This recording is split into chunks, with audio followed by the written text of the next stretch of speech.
Boy, I never see that. Mm-mm. They say he turned himself in last night and they hit him with the RICO charges today. Cause you remember yesterday he just they ain't had no gang charges. He was just affiliated with all the shit that was going on, but they ain't hit him with none of them gang charges. He turned himself in last night, punched his ass in the face with them gang charges. Mm. So yeah, now he on RICO charges and everything. He Anyway, got pretty much the same shit Young Thug got, just he got the damn near murder. worse. He ain't got the murder. Hey everybody, no, he ain't got the murder, but Young Thug ain't got the murder either. He just got a conspiracy to help with a murder because he rented the car that they used to kill dude in. Mm. Hey everybody, I'm back. I'm back from Texas. I'm here for story time. I know y'all miss me. If y'all miss me, y'all better show me y'all miss me. Y'all better show Auntie y'all miss Auntie. Aunt said hey. Thank you to everybody that checked up on me while I was in Texas. Thank you, thank you, thank you. I had a ball. It's going down again in August for my birthday because that bitch is flying here to celebrate my fucking birthday with me. So believe it, that's how we get down. No matter where that bitch at, but she could be in Shanghai. A bitch is on a plane to Shanghai to go see my motherfucking bestie. You better believe it. Hey, Sade, let me. Hey, everybody. Y'all miss me? How much y'all miss me? Show me how much y'all miss me. Y'all miss me this much? Oh, y'all miss me this much? Oh, y'all miss me this much? I ain't do nothing. I ain't do nothing. How much y'all miss me? Let me see. It this much? It was this much, huh? Or was it this much? Huh? Thank you, J-Lo, man. Yes. Was it this much? Was it this much? Y'all miss me this much? Swing across your head like a helicopter. Come on, let me see it. Y'all hands there, let me see it. Swing across your head like a helicopter. That's so stupid. Let me see it. Wait on everybody to get in here. Y'all better close that door as y'all coming in here, please. Don't make me sing the Pete Pablo remix. Oh shit. Y'all finna start off. Here we go. Let me sing the remix. He finna start singing, y'all. Y'all better do something. Thank you, Quan. Raise up. Thank you, Vegeta. Okay, so let me go through my list. Here we go. Oh shit, here we go. Thank you, Jersey. Here we go with this dumb shit. Y'all done started on. Okay, here we go. Hey, Reality. Hey, Cece. Hey, Nino. Hey, Cherry Blossom. Hey, Kay. Hey, Sade. Hey, Che. Hey, PJ. Hey, J-Lo, man. Hey, Kai. Hey, Jersey. Hey, Lex. Hey, Mons. Hey, Lakeisha. Hey, Tony. Tanika, Barbara. What's going on, guys? Hey, Kristen. Hey, Regina. Hey, China. Hey, Jersey. Hey, Ottawa. I missed you, too. Hey, Fur Mom. Ash. I'm loving the waist beads, bitch. Y'all better get y'all some waist beads before the sometime get here. Your cousin got them. She got them. Y'all need to. She got them. Telling you now. I'm telling you, everybody want to be bad. Shay said, how you doing, babe? Kay said, hey, Hey. Hey, Suki. You gotta be fine sometime in our life. Oh, my goodness, hush. Suki said, sup, What's up? Trying to get fine one time in my life. Hey, Kayla. Thank you, LaShadra. Gym trying to get fine. At least one day. Yes, Jersey. Before I hit my 80s. Oh, my goodness. That's your 80s. Hey, Roxana. Hey, PJ. Hey, Magenta. Thank you, girl. Try to walk around with that bird chest on. Hey, LaShadra. Thank you, love. Try to walk around bird chest. Yes, her Fur Mom Ash is an understatement. I love my waist beads, bitch. Like, for real. I love my waist beads, y'all. Ooh. So, yes, your cousin got them. Y'all might want to run over there and get y'all some. She got beautiful colors. I'm telling you, they help your energy, your aura, all that good stuff. So, yes, go holler at your cousin because she got them. Thank you, Lex. Thank you. So I just want to let y'all know what y'all should already know, but I'm pretty sure all of y'all don't know. But if you give me a superstar sticker, you will be added into a story time So basically tonight I'm pretty much using everybody that sent me superstar stickers the last time that I was on. So I need to do a list of people. So y'all keep them superstar stickers coming. All new members as well. Y'all also get your name in the story time as well. So don't forget that. Also, I want to let it be known that since Auntie is coming up on a year, Auntie been doing this shit for a year for y'all, boy. Motherfucker. Yes. Give him a couple ad libs, daddy. Motherfucker. That's what the fuck I'm talking about. So yes, since Auntie has almost been here with a year for you guys, and y'all know my anniversary is coming up on the 21st of May. Hey. YouTube decided to give me super thanks, guys. So I got super thanks now. So for all my replay game people that be watching and y'all be wondering, how do we get superstar stickers to Auntie? Because I can't see the Cash App. I can't see the, the chat and everything. So they don't know how to send them. So for you guys, I now have super thanks. So if you're wondering what super thanks is, it's when you go look at my videos, you now have the option to send superstar stickers when I'm not even on live. So if you like the story that you were in, ain't nothing wrong with sending Auntie a tip. Boop, boop. Send Auntie a tip. Thank you, Sophia. Y'all go ahead and put Sophia down. She is in the thank you, Talisha. Yes. Yes. Come on in with the love. Right, Kay. Yes, Kay. Thank you so much. Check all the ones that's been missing class. I greatly appreciate it. Check all the ones that's been missing class. Let me go ahead and put the okay, so let me go through here and get them. Okay, there she is. So yes, if you do send a superstar sticker, even in the super thanks, I will also get those superstar stickers and they will be attached to your name so I know how to who to add to the story time. So it is cool either way. So now y'all can get Auntie superstar stickers when I'm on or when I'm not on. So hey, turn up for YouTube. Thank you, Trina. That big ass boss bitch. Boss. That's what I'm talking about. All right, you guys, we got like 2 more minutes before we get ready to start story time. So I hope you guys got everything together. You shouldn't need no extra time because I have gave y'all a whole bunch of time to get everything together. So you shouldn't need no extra time. Let's see what it is. Shawty, your birthday coming up? Yes, Queen. Yes. Yes, Queen. Let it come on up, honey. Turn up. Hey, sweetie. Oh, so yes. So we got like 1 more minute, guys. So whatever you do, you need to hurry up, huh? You need to hurry up and get your shit together. Get your shit together. Yeah, he's from Grownish. Yeah, he got some Brad Long commercials. What the fuck are those? I can't. Who did like some Kanye shit? Who did that? So now we pulling shoes and shit and clothes out the trash and selling them to folk for $high. Yes, sir. This is bullshit. Ain't no Maverick. Maverick, that tell you exactly. That tell you everything right there. He's no Newport guy. Oh my goodness! Here goes Sweet Tea to my and Deadwood. Hey. We will be praying for you, Carolyn. All prayers going up for you, boo. Hey, Tony, to my where Sheila at? Hey, I'm giving Sheila a break because you talking shit about Sheila. She felt she got her self-esteem went down real bad when you started talking shit. So I told her I'm gonna get her the night off.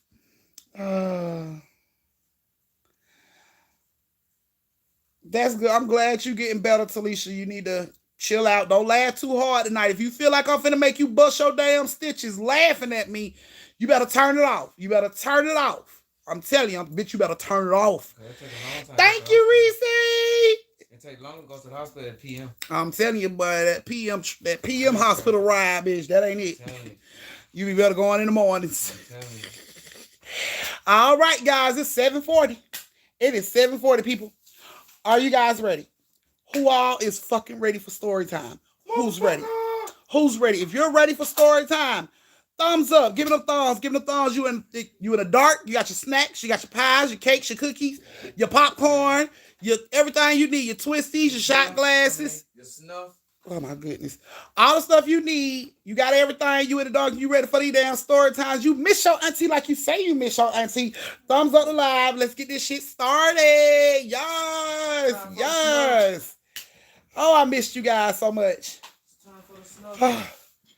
I felt like, you know how when you lie, when you call off work and you lie, you be like, I'm sick, when you know you're not sick, but you call off and say you sick. That's how I felt when I ain't making for Monday story time. I felt like I was doing something wrong, even though a bitch was on a plane in the sky when I was supposed to be doing story time. I swear I felt like I was doing something wrong. Like, I felt like I called in to work and one of y'all motherfuckers gonna see me out in the streets like, she ain't sick. Living in the sky. So I'm back at work. I'm back at home with the fam, and I'm ready to get this shit started. I don't know the lyrics just start mumbling.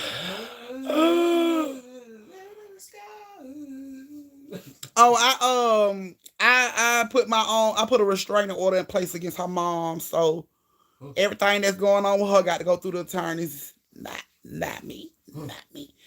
J-Lo Bacck, I know you was stalking. You put it on the page. You like, I've been stalking the family that love me no more. Auntie don't care about me no more. She not on here. Like, girl, I was out of town.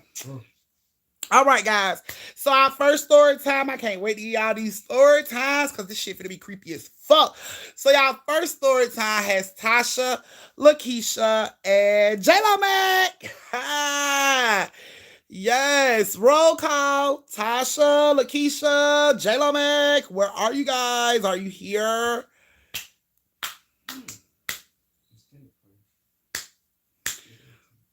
Let's see. J-Lo Bacck is here. Gotcha, baby. She's present. That's a lot of shit. Tasha, you ain't answering roll call. Thank you, Lakeisha. You're obviously here. Thank you, Suki. Tell your dap you up real quick. Well, it don't look like everybody. Oh no, that's a too. Oh, thank you, Shaniqua. It look like we got all of the ones from the story that we gonna have. I guess everybody else is missing or cutting class, so I will be reaching out to their parent, letting them know that their ass was not what they were supposed to be when they were supposed to be. All right, guys, here we go. So, Tasha, Lakeisha, J-Lo, you guys ready? I hope don't nobody die in this story, but I can't call it. Okay, so like I said, this story has Tasha, Lakeisha, and J-Lo Bacck. Now, Tasha and Lakeisha are best friends. J-Lo Bacck is Lakeisha's partner.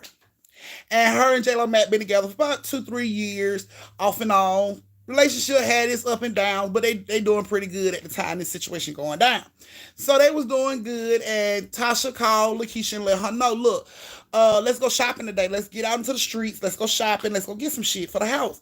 So Lakeisha was like a shopaholic. She like, bitch, let's do it. She had no problem. Oh, shit, babe. Oh, shit, I just got a notification. You ready? Your niece said, tell Unc I booked the cruise for July. White Henny coming soon. Thank you, Chase. Sade said that. Can you see how surprised? Deborah, hey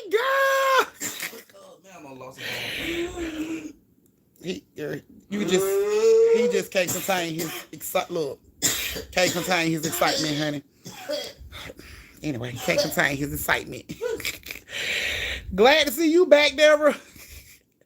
Quan, you ain't the only one in the relationship, okay? So Tasha tell Lakeisha, let's go shopping, bitch. So Lakeisha was like, I'm down. How you want to do this? She like, I come pick you up. We gonna go look at a couple places. See. So I came back in time. I heard White Henny. White Henny. So she was like, that's fine. Meet me at the house. Pick me up. We can go do this shit, right? So Tasha like, bet. Tasha hangs up the phone. Oh my goodness, not showing off your thigh meat, Talisha. So she tells her, come to the house, pick me up, we can go shopping. So Lakeisha go back there and she tell J-Lo, she like, hey babe, look, so me and Tasha finna go shopping right quick. J-Lo cut her ass off ASAP. Wait a minute. What you mean going shopping? Because every time you and that goddamn girl go shopping, I end up in fucking debt. So what are y'all going shopping for? Well, we need groceries. Are you going for groceries? And Lakeisha like, maybe. And J-Bo like, no. I don't need a maybe. I need to know what the fuck you're going to shop for because you have my cart. And you always send us to bankrupt my ass every time you and that girl go shopping. So what the fuck are you going shopping for? So instantly on the quick, at the quick of a thought, Lakeisha came up with it. Well, we don't have any peanut butter, any milk, any eggs, any cheese. I need to go get some of that stuff and whatever else I see that might go good for the house. I'm gonna pick up. J-Lo like, hell nah, I don't want all that what look good for the house shit. Nah, bread, cheese, what else you needed? She like, babe, I told you I'm gonna get some groceries, but I also need to get some other stuff for the house. J-Lo like, what, tissue? Paper towels? Paper plate? What you talking about? She like, no. Okay, Trina. She like, no, babe, just trust me. I'm going to get some stuff for the house. I'm not going to bankrupt your account. Stop tripping. Okay. So J-Lo like, you better not bankrupt me. I'm telling you, if my fucking account come in a negative, then you're going to have a problem. I'm telling you, Keisha, I'm going to leave your ass and I ain't coming back. So Lakeisha like, babe, I wouldn't do that to you. I wouldn't dare do nothing like that to you. J-Bo looking at her ass all sideways like, okay. All right. Have fun shopping. So Lakeisha goes out and Tasha's out there waiting on her like, let's go, bitch. J-Lo could just hear her fucking bank account screaming before Lakeisha even went out the house. She just knew she was going to be in fucking debt by the time Lakeisha got to the store. So she's sitting there. She waves Lakeisha bye. Lakeisha and Tasha, they leave. She gets in the car. She like, look, bitch, I told J-Lo I was going to get some groceries and shit, so we got to stop by the grocery store first. So Tasha was like, well, we can do that at the end because we need to go hit up some of these yard sales and shit. Like, girl, look at this sale paper. I brought all my sale paper so you can see it. So Lakeisha looking at it. We could use that. Oh, that look real good. Instantly spending all of J-Lo's money in her fucking head. Like, this money is gone already in her head. So she can't wait. They riding down there. She was like, look, you see these apartments, right? These little townhomes right here. And Lakeisha was like, yeah. She was like, girl, they got like the rich people townhome, bitch. And you see they got a garage sale sign up there. So, bitch, let's go. So they drive into this neighborhood and they see like this big ass mini mansion looking house, and the front yard is packed with shit. Like packed with all kind of shiny, pretty shit. You know what I'm saying? So J-Lo called Lakeisha and said, hey, babe, you made it to the grocery store. And Lakeisha was like, well, we had to stop by the gas station first. And J-Lo was like, you a lie. You ain't at the damn gas station. She like, babe, yes, I am. J-Lo like, nah, I just had a feeling. I had a feeling in my pockets that they were hurting because something was wrong. So I'm just calling to check on you. And Lakeisha like, babe, I haven't spent any money. You should be fine. And J-Lo was like, okay, all right. Well, have fun. And she gets off the phone. So Lakeisha like, bitch, we gotta hurry up because we gotta go to the grocery store. I gotta really get some food. J-Lo gonna be pissed off. So like, okay, cool. Let's just go over here and see what they got. So when they get out the car, y'all, over half this shit like it ain't even never been used before. Like this shit just sat in the house and collected dust, if anything. So they walking around looking at all this shit, and this ain't like your average garage sale. Your average garage sale, you can walk up and buy some shit for like $1.25. Oh no, not with the shit that they got in their yard. This is pretty much IKEA type shit from top to bottom, bitch. Like this is the brand new Beverly Hillbilly type shit that you get from them like all them Rodeo drives and shit like that. I'm talking about these folks had nice shit. So Lakeisha go over, her and Tasha go over, and they started looking through the stuff that they had, and she noticed like this big, beautiful ass mirror. Like this mirror was so fucking big. It's like way bigger than just you. You still have like a lot of room over your head from this mirror. It's like a fucking wall to floor mirror. It's a big fucking mirror. She loved the mirror. Lakeisha was like, oh, this mirror is so pretty. I want this mirror. So they go over and they talk to the lady who's doing a garage sale. And they ask her, they like, man, you got all this beautiful stuff out here. Why are you getting rid of it? And she says, well, the stuff don't actually belong to me. It belonged to my mother. And she just recently passed. And, we got to, we're about to sell her house. But, we had to get rid of the stuff first. And I didn't want to throw it away because she spent so much money on all of this stuff. So we didn't want to throw it away. So we felt like, doing a garage sale was the best way to get rid of it. And she was telling about how, her mom had got older. She wasn't even really going around the house. So over half the stuff that they had was like brand new shit she just bought and never did do anything with it. So they had it out in the yard. And that's when Lakeisha asked about the mirror. And she was like, what about that mirror over there? And the girl looked over at the mirror And then she looked back at Lakeisha. She was like, that mirror ain't for sale. I don't even know why they brought it out here because it's not for sale. And Lakeisha walks over there to the mirror. She like, why wouldn't you sell it? Like, you said y'all finna sell the house. Why wouldn't you sell the mirror? Like, look at it. It's beautiful. And the lady was just like, no, that's a family heirloom. We would prefer to keep that in the family. And she was like, well, why is it even outside? You know what I'm saying? If y'all was planning on keeping it and not selling it. And the lady was like, well, we moving out other stuff too to, take with us, but that wasn't supposed to be in this pile. It was supposed to be in the other pile of stuff to go in the truck with them. So Lakeisha was like, okay, and she walked away from the mirror, and her Tasha walked over there. She was like, that's bullshit. Like that was put out there because she was gonna sell it. I don't know why the hell she holding on to it. Like Lakeisha wanted the goddamn mirror. She was mad about that shit because the lady said she wasn't selling the mirror. So the lady goes over and she gets one of like the moving men who bringing the shit out of the house, and she's like, you need to get that mirror and put it in the back of the truck because we're taking that mirror with us. It's not supposed to be sold. So the little U-Haul dude or whoever the little moving man was, they come over there to pick the mirror up. And Lakeisha was like, I'm getting that goddamn mirror. So she runs over to the moving man and she was like, hey, how y'all doing? And they was like, fine. She was like, where y'all going with that? And they was like, the lady said to put it in the truck. And she was like, no, see, she told me to tell y'all to put it in this car right here. Like, put it on the top, strap it on top of this car right here because it's going with me. And the moving man was like, she didn't tell us that. She was like, oh, she told me to come tell y'all. So just put it on there and I'm going to go over there and talk to her, and it'll be fine. So the moving man felt kind of weird about the shit because that ain't what the lady told them to do. But here come Lakeisha telling them to do something else. So like, they watched Lakeisha. Before they even moved, they watched Lakeisha. And she walked right back over there to where the lady was and started a conversation. So they thought everything was all good. They took the shit over to the car, strapped it to the hood, came back.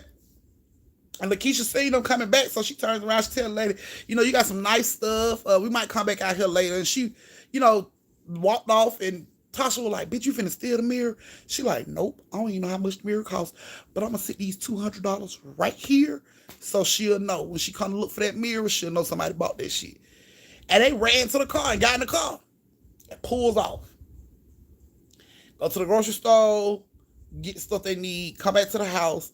J-Lo sitting on the porch smoking a blunt. When the car pulled up, she just passed out. I knew this bitch was gonna spend all my goddamn money. I'm taking her off my fucking account. Like, this is crazy. So she don't say that. She wait for her to get up there. She like, so that must be Tasha's mirror, huh? See, what had happened was these men was moving some stuff and they was about to throw it away. And I told them, before y'all throw it away, I can use it in my house. And J-Lo was like, so you didn't buy this mirror?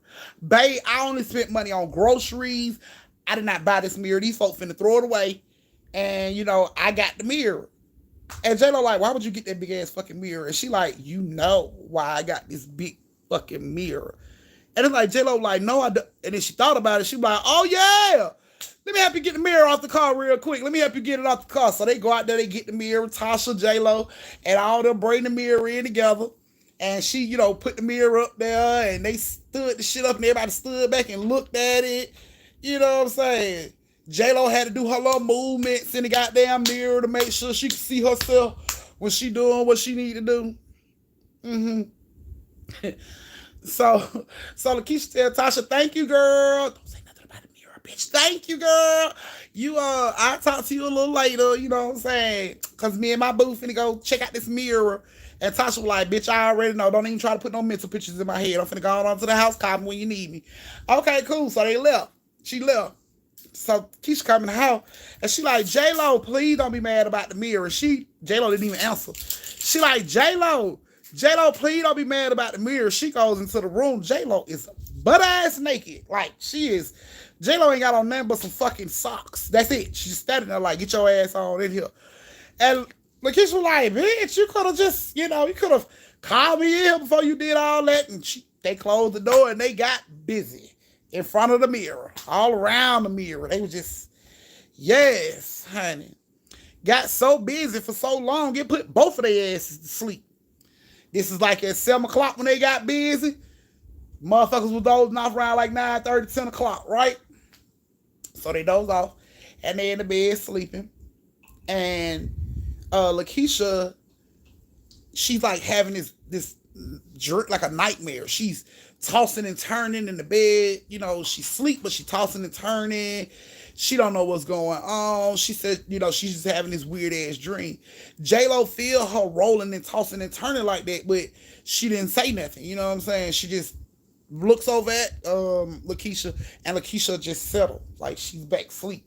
So she didn't say nothing. So J-Lo gets up and go to the bathroom. She goes to the bathroom. Lakeisha's laying in the bed. Now she's really fighting in this dream. She wakes up.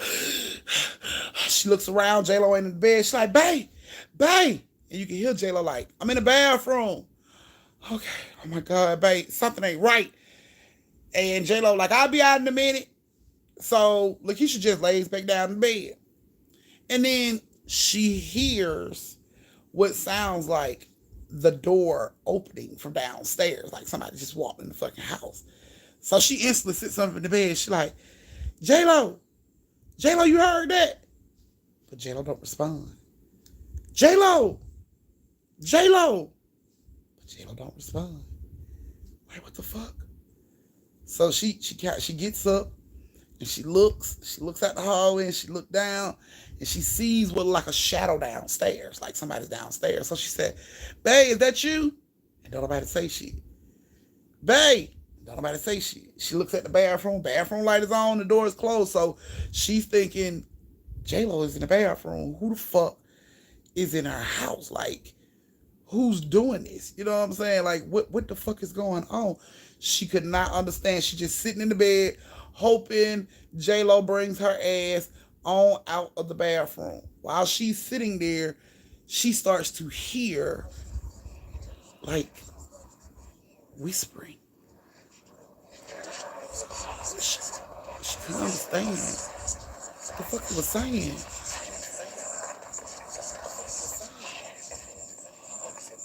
And she just kept listening. She's like, J-Lo, babe, is that you talking to me?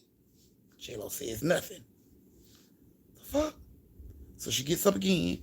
She looks down the stairs. She still see this big ass shadow as if somebody's about to come up the stairs. So it just scares her. She just closes the door, jump back in the bed, and she's sitting there. She's holding the cover, and she's like, what the hell is J-Lo? Like, I ain't J-Lo. J-Lo! She's screaming for J-Lo, and J-Lo still ain't said nothing. Then she hears what sounds like a knock coming from the mirror, like behind the mirror. Mind you, they put this mirror on the wall. But she hears what sounds like knocking coming from right behind the damn mirror. Like the mirror is actually shaking when you hear the knocks. So she looks over to the mirror and she hear that shit and she just jumps down off the bed and like get on the floor and rolls under the fucking bed because she don't know what the fuck going on. She trying to figure out what the hell is going on, but nothing. So she hides up under the bed and then she just sit there and she's listening. And it's like, what the fuck? J-Lo. She don't hear nothing.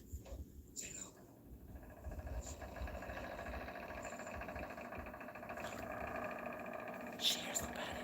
She like, who that is? J-Lo.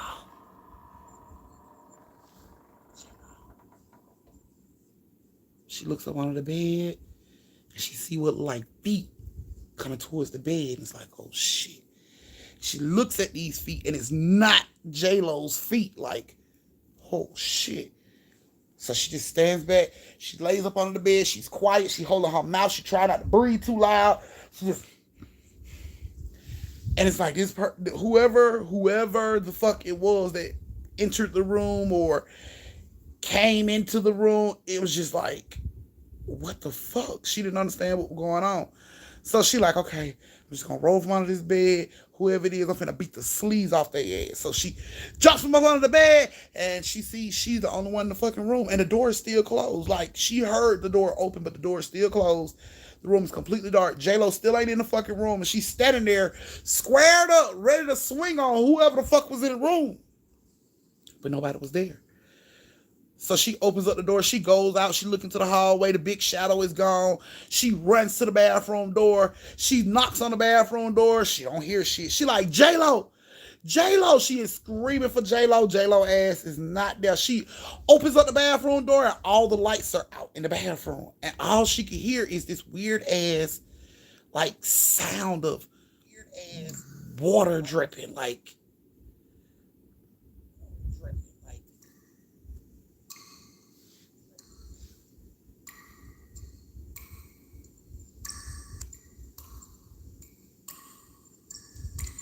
so she goes into the bathroom and J-Lo's not on the toilet or nothing. So she snatches back the shower curtain, and J-Lo is in the tub, submerged up underwater. Her eyes are open. She's like looking up out of this water at Lakeisha. Lakeisha, like J-Lo, she hits the water, and when she hits the water, you can see the whites of J-Lo eyes start to turn red, like bloodshot red, like so red you couldn't tell the black from the red in her eyes. Scared the shit out of Lakeisha. Lakeisha jumps up. She runs out of the fucking room. She runs into the bedroom. She pick her phone up. She is blowing up Tasha. Please, Tasha, answer the phone. Please, Tasha, answer the phone. She looks behind her. She see the bathroom door has opened up. It's lights all in the hallway and shit. Like, oh my God, this bitch is coming. She is dialing this girl number 1,000 times. Tasha's not answering the fucking phone. She's blowing her phone up. Tasha's not answering the phone. So she decides she's just gonna hide. She runs. She gets into the closet. She closes the door. She leaves it cracked just a little for her to see out of it. And she's looking at it and she sees J-Lo walks into the room, but it's not like J-Lo walked into the room on her own. She look like she's being moved. Like her body look like it's being moved. Her shoulders, her arms, and you can clearly tell this ain't somebody that's probably walked before, because you know when you walk how you walk. But this person was making the arm swings very dramatic, or whoever was controlling J-Lo was making the arm swings very dramatic. Like, you know, when people walk and their arms move, but you don't know, you don't put your arm that fucking far out in front of you. But this shit that was controlling her had her like a fucking puppet, like walking in the goddamn room with her arms and shit moving all funny. And Lakeisha was scared as shit. She just stared out the fucking crack in the door and she watched J-Lo. And J-Lo, like, she was just standing there facing the inside of the room, and then all of a sudden her head turns right towards the closet. And then she looks away from the closet and she says, Lakeisha. But she didn't say it in her like her normal voice. It didn't sound like that. It was real deep and guttural, not like J-Lo. And it was just like, Lakeisha, where are you? And Lakeisha was just scared. She didn't say shit. She was holding her mouth and she was peeking through the damn door, and all of a sudden her fucking phone rang, and it's Tasha. So when her phone rings, she looked down to try to hurry up and mute that shit. And when she looked back up, J-Lo is in the crack. Her face is this fucking close. She is looking through the fucking crack at Lakeisha ass at this point. And Lakeisha just jumps back. She screams. She grabs the closet door. She holds that shit. J-Lo's on the other side trying to snatch that shit open. And she's like, babe, just come out. I love you. Just come out. I love you. Like, this shit clearly did not sound like J-Lo at all. Shit sounded like a robot. Like, somebody was telling her to say this shit, but it was no type of emotion in her voice. Like, you know, if you would be calling for your boo, it would be some type of emotion in your voice. This bitch is just like, come out, Lakeisha. I love you so much. Just come out and be with me. Like, what the fuck? So Lakeisha is scared. She's holding the door. She got the phone in her ear. She like, Tasha, please come over here and get me. Please hurry up. Something's wrong with J-Lo. And she like, what you mean something's wrong with J-Lo? She like, bitch, something is wrong with J-Lo. I just need you to get over here, please. And then you can hear J-Lo like, babe, just open up the door. I want to love you. And she like, why the fuck do J-Lo sound like that?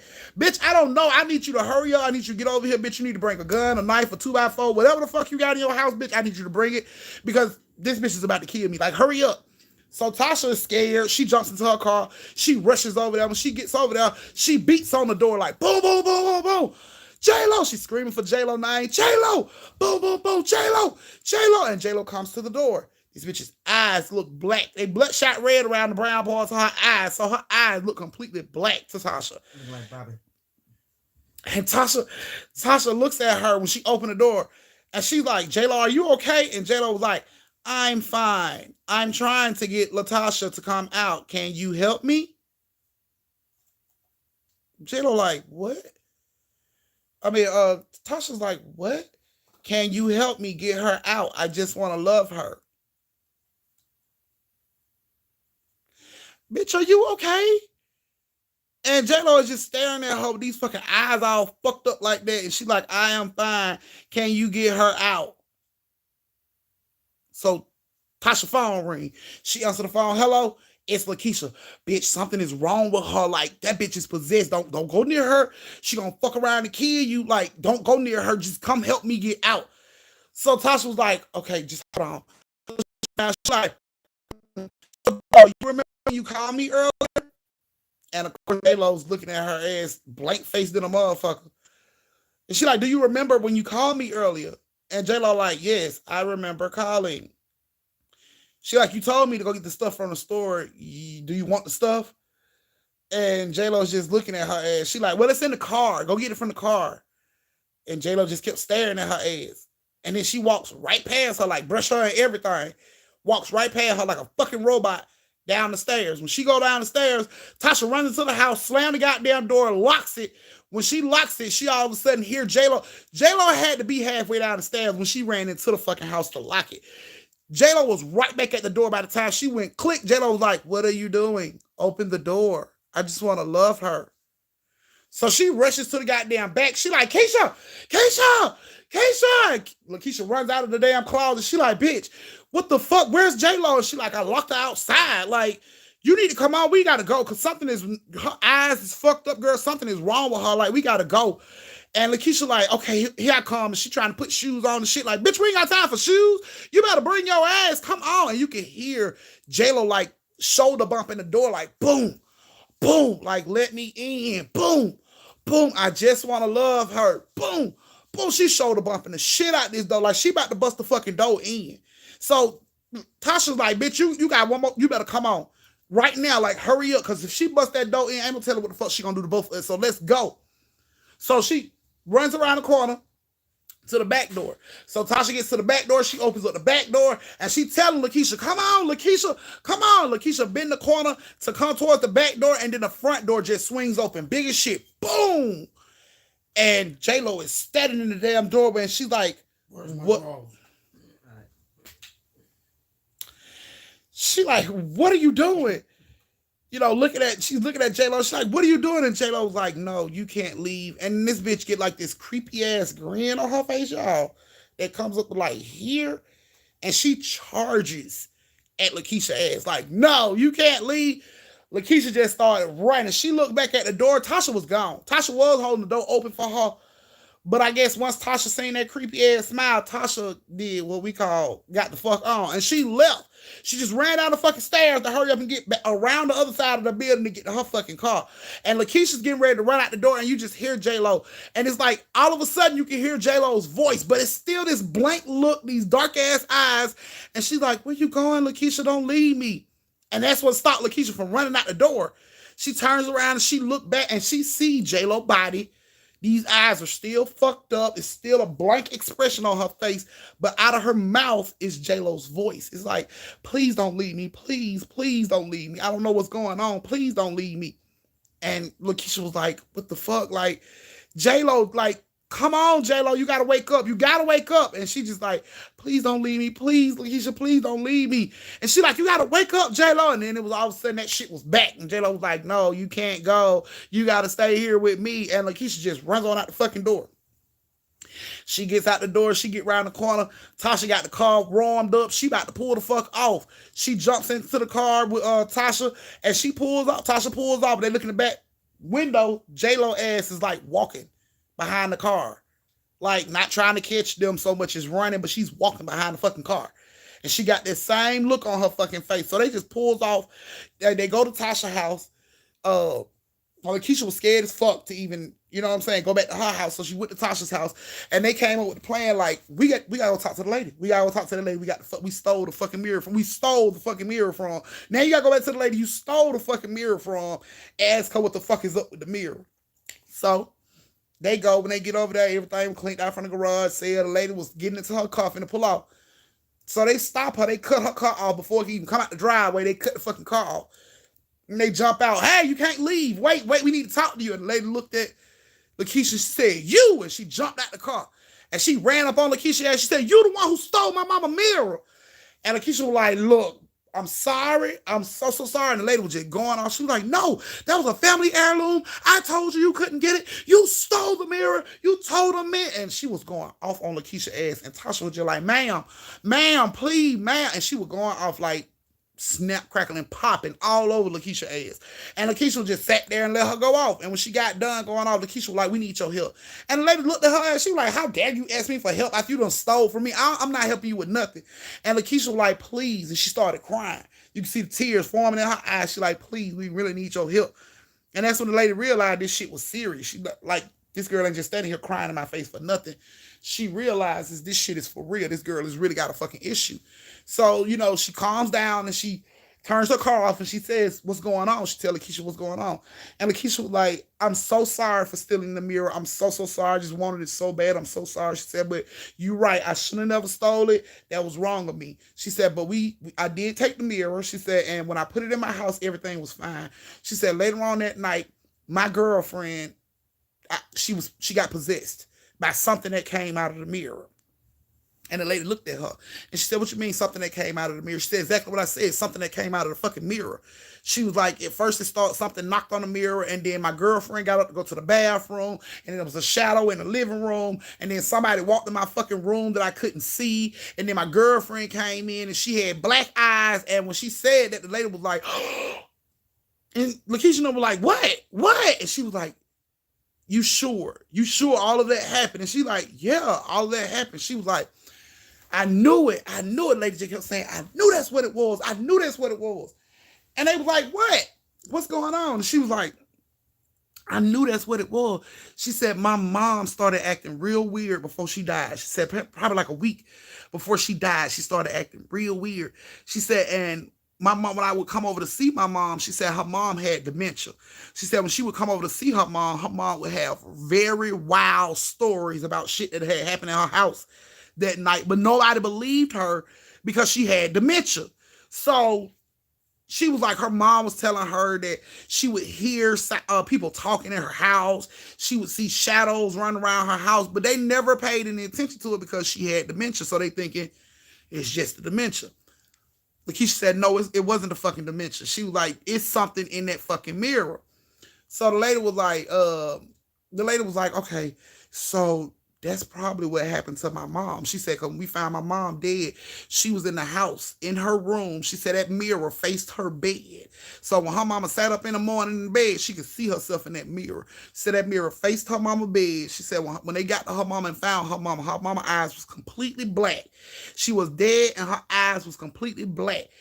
She said her mama had gray hair, and that lady didn't have gray hair the day before she seen her.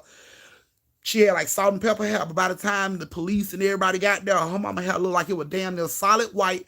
Her eyes was solid black, and they said it looked like she was scared to death. It like that's pretty much what they diagnosed her as dying from. Fear. Says she was scared to death, and that's what changed the color of her hair. They said they think that her being so afraid and not breathing. You know how you get scared and you hold your breath? They think that's what caused the redness, like blood vessels to pop in her eyes and make her eyes that color. Keisha said, nope, that's not what it was. She said something in that fucking mirror. So the lady said, okay. She said, I need to go in here and check through this receipt box my mama got so we can see where the mirror came from. They checked the receipt box. Come in. They checked the receipt box.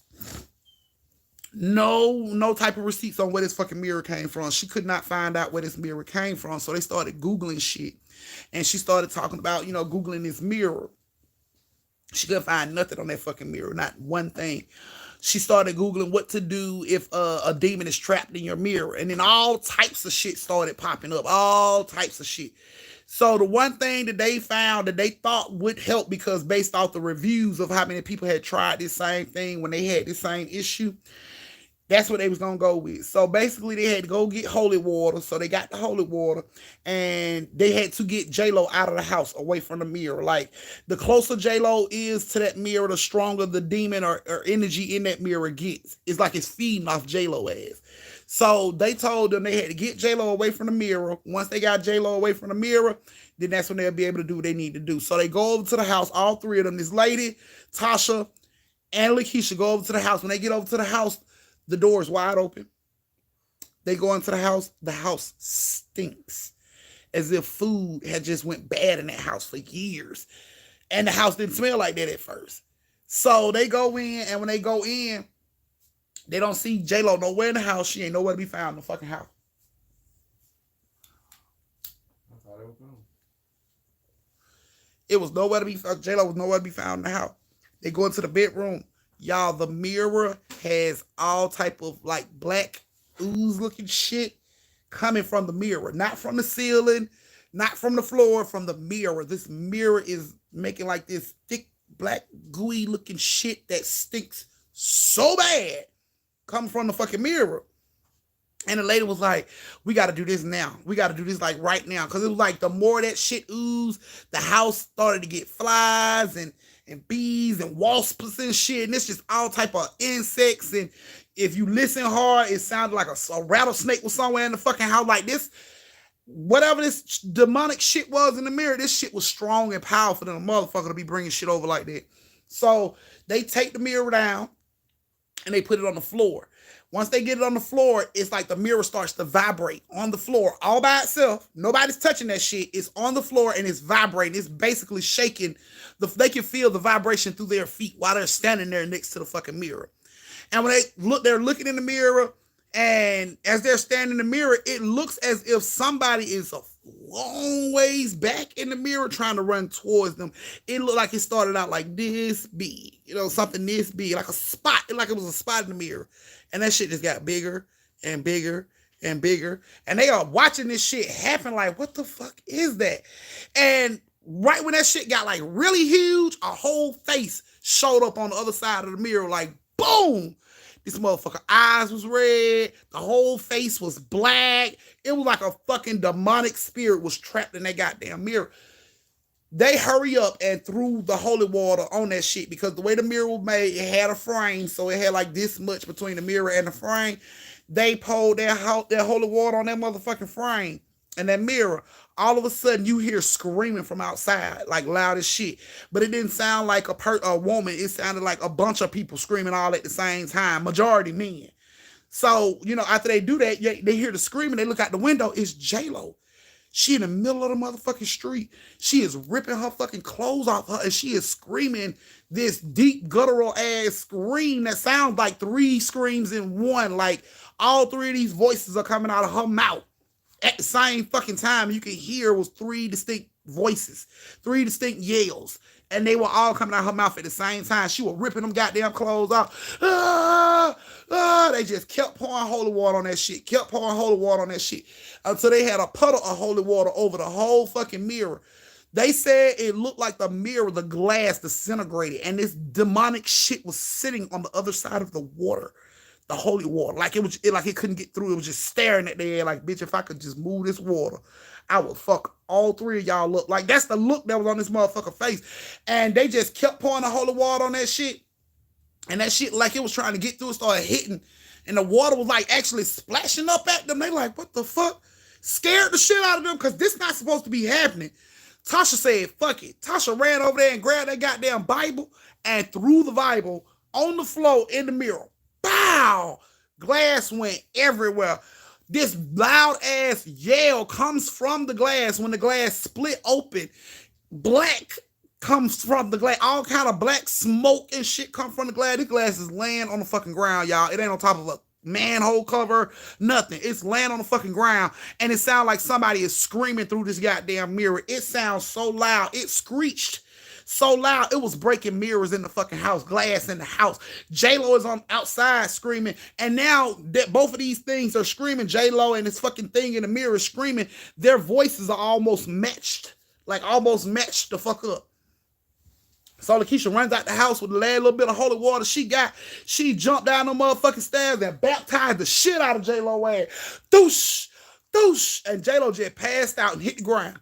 When she hit the ground, the lady who came with them, her and Tasha was toting that motherfucking mirror up out of there, all of the frame, the glass. They were taking that shit up out of there as fast as they could. They were trying to get that shit up out the house so fast.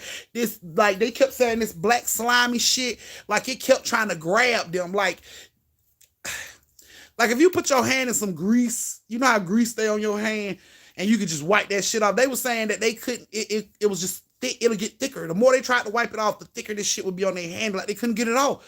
So they were trying to hurry up and get that shit up out of the house. J-Lo on the ground, passed out. She's spitting out the same stinking ass black shit that's coming from the fucking mirror, y'all. And she is laying there like shaking and convulsing and all this shit. They throw their goddamn mirror into the creek behind the house. Every piece of it. When the last piece hit that fucking creek, J-Lo jumps up, mouth is covered in all this black shit. She sees Lakeisha. First thing she said, "Babe, where you been? Give me a kiss." Lakeisha like, wash, baby, you gotta wash all this first. No, I'm not doing that. I miss you too. I miss you too, baby. And she like, "What happened? Like, I remember you going shopping. What happened after that? You don't remember nothing after that?" She's like, "No. What, you just got back from going shopping?"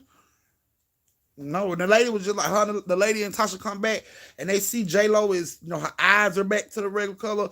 And she's asking who this lady is. And they knew she had no fucking recollection of what the fuck had just happened in the past 2 days. They got that shit up out of that house. That lady said, "My mom had 2 other mirrors in her house." She said it was big like that. She said, "I'm going home right now." She said, "I took those mirrors with me because you took this one. So I took the other 2 mirrors with me." She said, "I'm going right home with this. I'm getting some more holy water. And I'm getting that shit up out of my house." She said, "Because I got 2 babies in my house. And I don't need that shit going on with my kids." And she thanked them for, bringing it to her attention and helping her. And she said she was going home to, get rid of the 2 mirrors that she had. And Lakeisha and, Tasha and J-Lo was like, "Well, thank you so much, for everything you did." And, things was cool after that. So maybe like a week or 2 later, they called to check on old girl. You know what I'm saying? Because she's supposed to be getting rid of. Please don't lose that. She's supposed to be getting rid of the mirror. So they was calling to check on her. They called her phone. Her phone had been disconnected. They decided to drive over to the mama house. And the police was there. And, they was asking the police what's going on. And the police said they are looking for a missing family. So, yes, we're looking for a missing family. And they was like, "Why are you at this house?" And they was like, "Because when we started to look for places that this family might go, we found out this was the mom house." And they started thinking like, so the lady, y'all, when did she go missing? When did the family go missing? And they was like, her job reported her for not calling and not showing up and shit like 4 days ago. And they know 4 days ago she had, left and said she was going to destroy the fucking mirrors so her kids wouldn't be affected. Y'all, to this day, they still ain't found their family. To this day. When they went into that lady house, her mirrors had that stinking oozing shit, and it was broke. That was all they could find. All their stuff was still there. Food, she left food on the stove.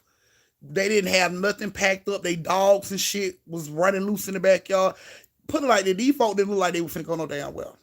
But the whole family, the mom, the dad, and the 2 girls, the 2 kids, missing till this day. There's a lot of speculation on what could have happened. But, yeah, they are still missing to this day. And no one has heard from them. No family, no job, nobody.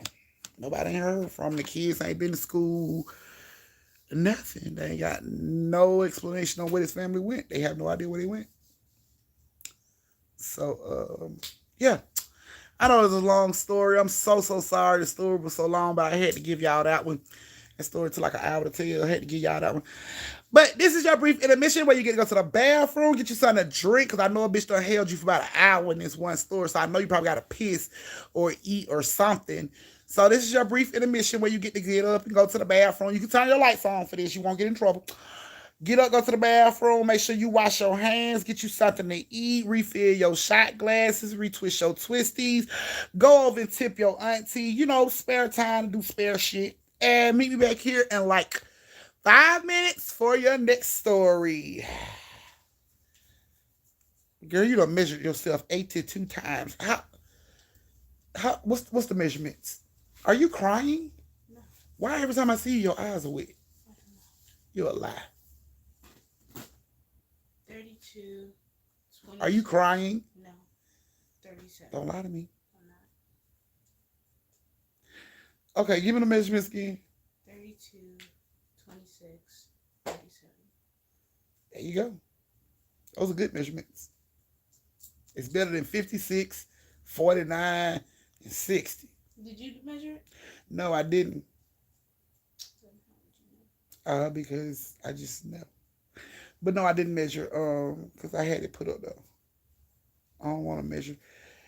When you try to lose weight, that's the worst thing to be doing. Measuring and weighing yourself all the time. You be waiting on instant results, and that shit don't work like that. Well, So I try to stay away from the measurements and them scales for right now. nah, it's just for like when I be chopping on sheets. I was having Hey, Kim. Okay, that little Chandra said, you taught me a lesson. No yard sales ever. I should have been taught you that lesson years ago. Well, a whole year ago when I started telling these stories. Oh, you like your story, Lakeisha? You are so welcome, love. Yeah. Now I washed my hand last week. Sweetie, you don't get your dirt ass in there. Wash your hands today. Your silly ass. So we got me halfway through this ball of dog. Well, I'm glad I can help. We about to get ready to crank up this second story time. So, y'all. Yeah, come here. I'll take it out. Hold on, y'all. I'm taking your cousin's stuff out of here. I was just struggling. The struggle is real when it comes to hair bows to this. Mm-hmm. I don't want to pop them. You know they be coming to missing or they be popping.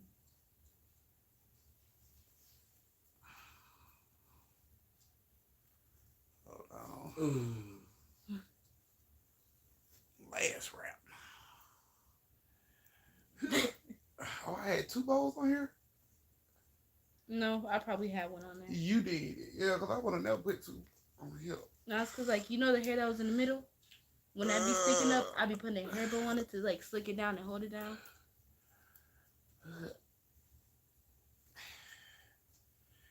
Girl, stop putting hair bows on your head if you don't know how to do them. I do know how to do them. You leave that shit to somebody that done shit yours and not before, because this is retarded. Okay. I was going to say, is there another one? You like one of them things for Super Mario, brother? One of the little mushroom top thing. That what happens when you take your head out of donut, though. A Goomba. So silly. Alrighty, guys. That was a good story. Thank you so much. So I'm gonna send you my address. Oh, okay. Somebody so she can send her some cake. Feel like the lady from the skeleton key, no mirror. Okay, honey, no mirrors. Y'all know mirrors are doorways anyway. If y'all follow me, y'all know I already told y'all that shit. And we don't have family members to tell us that mirrors are fucking doorways. So that's why I don't have too many mirrors in my house. And if I do have mirrors in my house, the only person coming through that motherfucker is a Smurf, because my mirror's about this big. So if it ain't Wee Man or Smurf, they ain't coming through here. That shit like a fake ponytail. All right. Girl, I got all this shrinkage in my head. Look at my girl. You know my ponytail way thicker than me. It's probably like. Mm-hmm. Think I'm gonna keep this in my head the whole summer, this ponytail. You know what I be thinking? I swear I ain't gonna find nobody over here that can do that shit, man. Clayco. I ain't wanna have to go to Clayco to get my hair done. I mean, at one point you might have some time. I'm gonna have to go to the A to get my hair done. Cause you know them bitches in the A be. They be fast, they be doing good, they have good service. Yes. You get the smoke, get the drink while them bitches do y'all. Alrighty, let's see. It's 8:30, guys. Here we go. Are you guys ready for your second story? What's the day? Monday? We got 3 stories tonight. Today Monday. We got 3 stories tonight, right? Right? Okay. 3 stories tonight.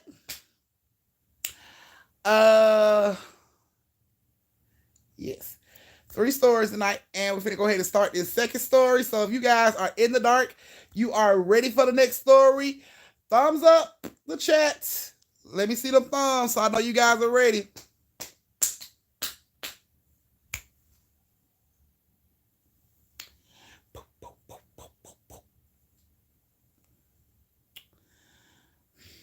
Not on the plane, auntie. What that mean?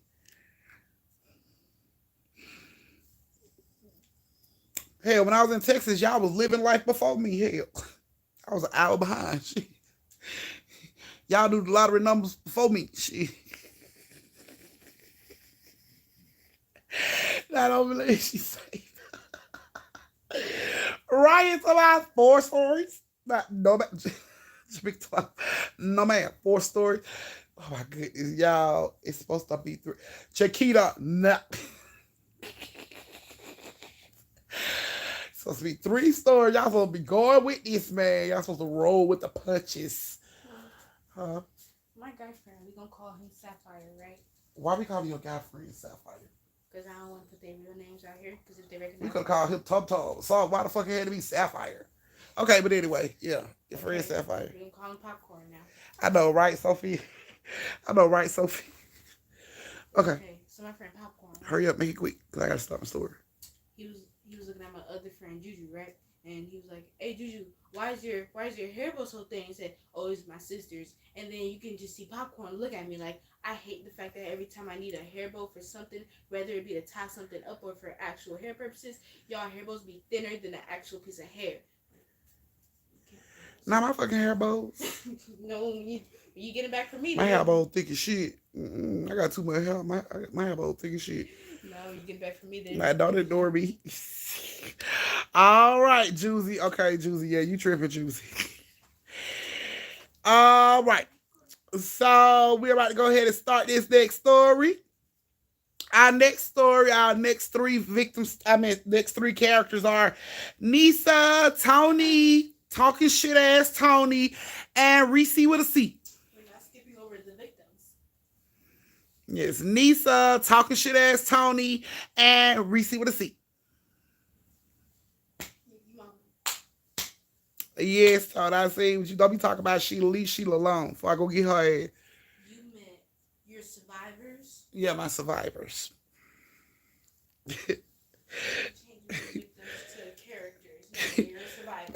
Yes, old talking shit ass Tony. She's obviously in class talking shit like normal. Auntie want us to be victims so bad. No, I don't, Quan. Sometimes y'all motherfuckers just end up victims. What they got to do with me?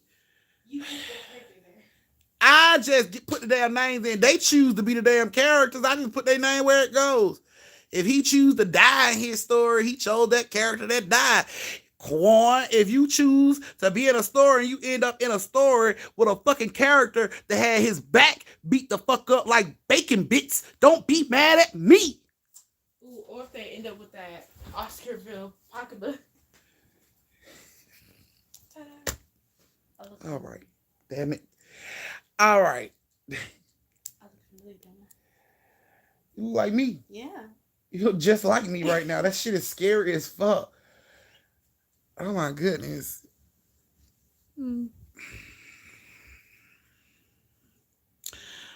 So, do I have enough thumbs for story time? Yes. No, I don't. I got smiley faces. And thumbs. I got 3, 4, 5 thumbs. You got light skin and dark skin thumbs. Girl, shut up. I ain't seen that I both these. Oh my goodness. Yes, girl, put the hell. Nah, she's definitely you. Yes, honey. All the way. I don't even know how that happened. I'm like the Virgin Mary. I got pregnant by myself. Child come out looking just like me by myself. You know what's the only difference between us right now? What? Under my eyes look glossy. I told you like you've been crying. All right, guys. That what them thumbs. That what I'm talking about. We got us a lot of thumbs, toots. Come see your cousins now. They put them thumbs up. They ready. Ooh. We got yellow thumbs and brown Lego thumbs and people thumbs up. Now we got Lego people. We do. Okay. So silly. We got Lego people. Okay, so like I said, this story has Nisa, talking shit ass Tony, and Reese. So the Reese with a C, I'm giving her a new nickname. That's gonna be my Reese Cup. And then Suki knows she my Reese Pieces. So they'll know who they are. So Reese, I hope you like your new nickname. Auntie got for you. You are now my Reese Cup. Reese with a C. Reese's Cups, Reese's Cups. And Tony already got her nickname. Talking shit ass Tony.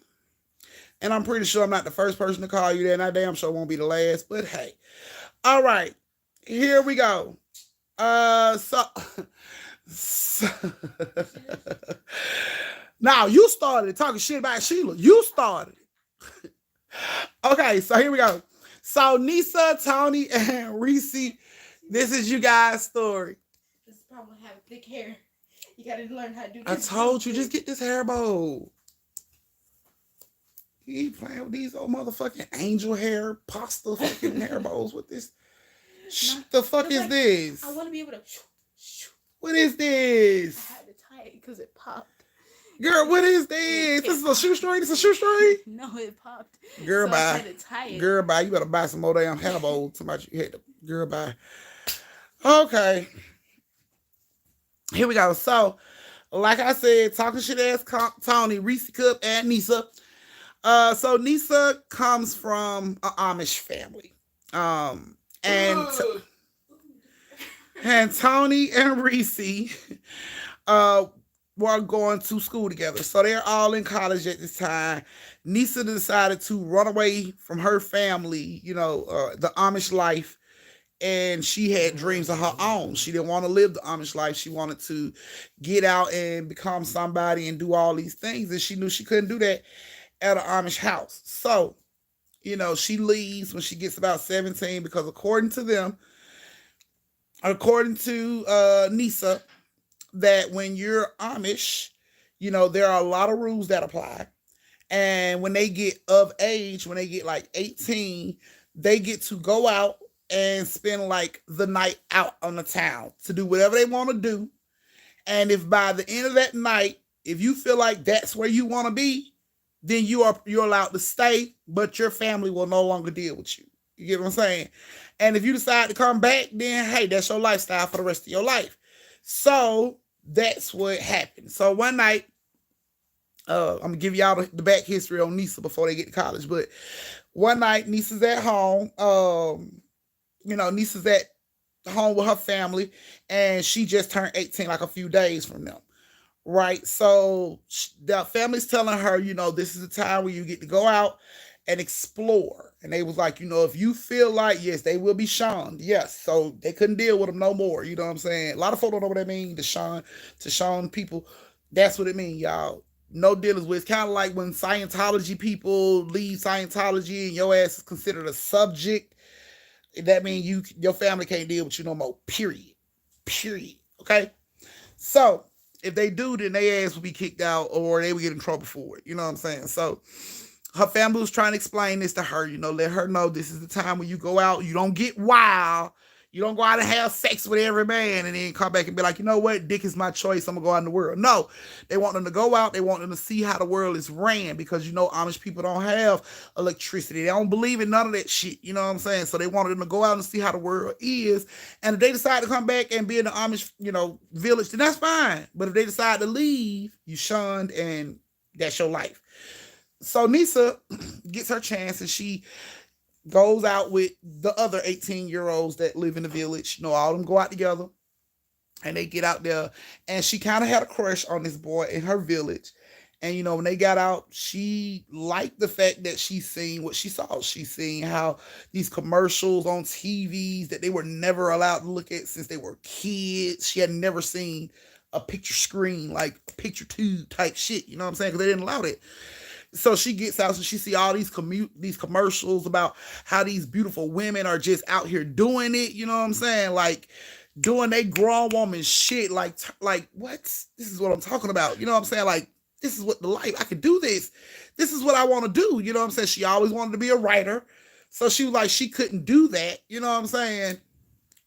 In Amish, you know what I'm saying? She couldn't do it in the village. So They're out and she gets to spend time with this other 18-year-old that she had a crush on in the village. And he was telling her, even though he see everything out here, he going back to the village. He like, I don't want to be out in the streets. I'm going back to the village. And she was like, okay, well, I go back to the village because in hopes of her family would give her permission to be with this boy. And, they, huh? And they, live their happy life as Amish people like everybody else.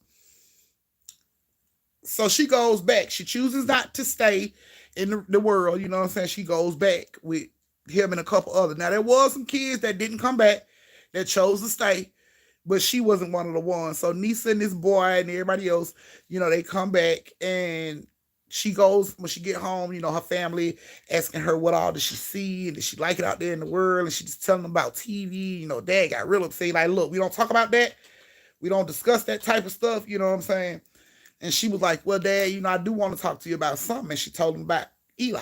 She like, I really like Eli, and, he's a good man, and, you don't have any problem with Eli, and Eli's the boy I want to be with. Well, her dad was like, no.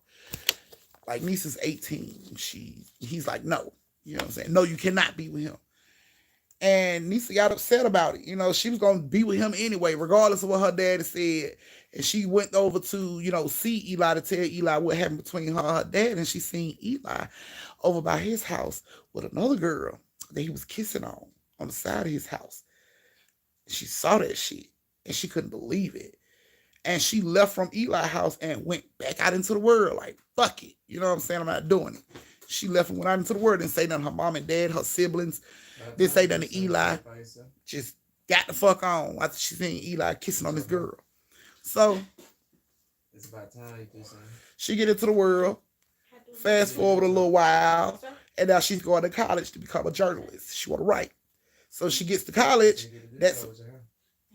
That's what she runs into, talking shit as Tony and Risa Cook. They ended up being dorm mates. So, they ended up in the dorm together. So when they got there, she still wasn't, cool with TVs and shit like that. You know what I'm saying? It just wasn't her thing. So whenever they turned the TV on in their room, she would always leave the room. Like, she still had her Amish ways, but she still wanted to be, you know what I'm saying, out in the world. Yeah, that was it. So, she would go out, she would excuse herself and go out into the living room, little common area whenever they would watch TV. So she comes into the room one time and, the girls was unpacking their stuff. And Reese opened up this box of a bunch of dolls. She loved dolls. Reese collected dolls. She had a bunch of dolls that was still in the box, never been opened. Like, she had this Barbie set you wouldn't fucking believe. Been collecting these Barbies since she was a little girl. These motherfuckers got to be worth so much money. But she had her Barbie set with her. They'd never been opened, never been played with. She just keep them in the box. And she puts them up around her bed. She has like this frame around her bed. And she put them up on top of her bed frame. Honey, Nisa comes into that room. Y'all. She sees them fucking dolls. That girl, Nisa, loses her fucking mind. She gets to screaming. She gets to hollering. She like, I'm not staying in this room. No, I'm not staying in this room. And, everybody was like, what the fuck is going on? They get the little dorm supervisor up there to see what the fuck going on. And Nisa is like standing outside the room and she is shaking. She is petrified, but she is mad all at the same time. So the lady is like, what is the problem? What's going on up here? And she's like, she got them dolls in there. Can you please tell her to take the dolls out? And the lady was like, I don't understand. What's the problem with the dolls? Well, I'm Amish. And the lady was like, oh, okay, I understand now. She go in there and she explains to them she's Amish and, can you take the doll down? No, this is my collection. I'm not taking it down. I don't understand why I got to take it down. Well, I'm going to tell you now. The Amish don't allow their kids to play with any dolls that has a face. They said any doll that has a face is considered to be evil. It's like you open the door for evil. That's what the Amish village and people believe to this day. If you ever see an Amish kid out in the street and they got a doll, that doll do not have a face on it, y'all. It's a blank ass piece of fabric with hair and arms and outfits, but no face. They're not, if you think I'm bullshit, you can Google it. They do not allow their kids to play with dolls with faces. Like, they feel like it opens the door to evil. Like a lot of shit, they feel like electricity comes from evil. That's why they don't use it. They feel like all this shit is a part of evil, and that's why they don't fuck with it. So when your kids say, I want to play with something, you can always give your little boy a car and tell his ass, go outside and play with the damn car. But a girl, she can't have a doll with a face at all. To them, that is a sign, that's evil. Like like Nisa said one time, her baby cousin got a dog, and somebody in the neighborhood that knew her through the, like Amish, through church and stuff, decided to give her a doll. Gave her a doll, right? The lady, the mom seen the doll, had a face. She threw the doll away. The lady asked her why. She said they're not allowed to play with dolls like that. So the lady asked her what kind of dolls could they play with. She told her what kind of dolls they could play with. The lady went and had somebody to make a doll for this little girl with no face, so she could actually give the doll to the little girl. She brought the doll back. She apologized to the family. She told them she didn't mean no disrespect. She just wanted to get a little girl a doll. She understand how they feel about doll with faces. So she just wanted to get the little girl a doll that she had made for her with no face. And the mom felt so appreciative because she like, this lady who's not even a part of us, our Amish, upbringing and what we believe in, went out of her way to buy a doll, to have a doll made for my daughter to accommodate our, traditions and how we feel about shit. So, of course, she let, the little girl get the doll. Well, they let the little girl get the doll. A couple days later, shit started moving around in the house without people fucking with it. Like, lights would turn on and off. Not lights, I'm sorry, not lights, but they little lantern things would turn on and off. The horses would get spooked all the time and like scatter from the fucking barn.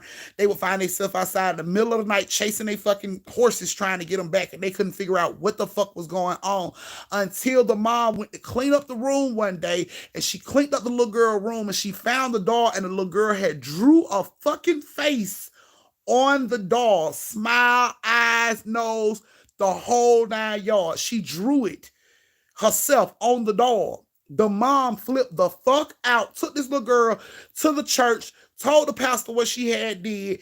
They had to like pray and all this stuff for like 3 to 4 days.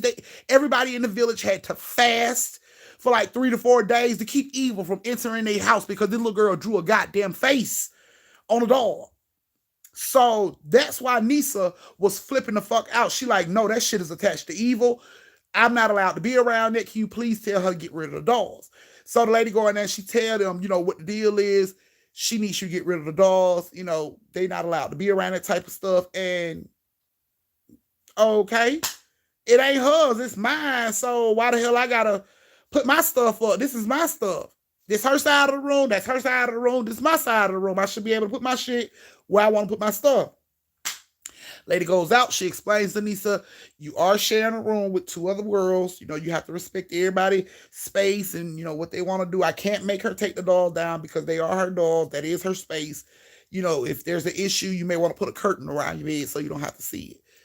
Nisa was like, that's not going to stop the problem by putting a curtain up. Just because I can't see it don't mean it's not going to happen still. Lady was like, you're just being,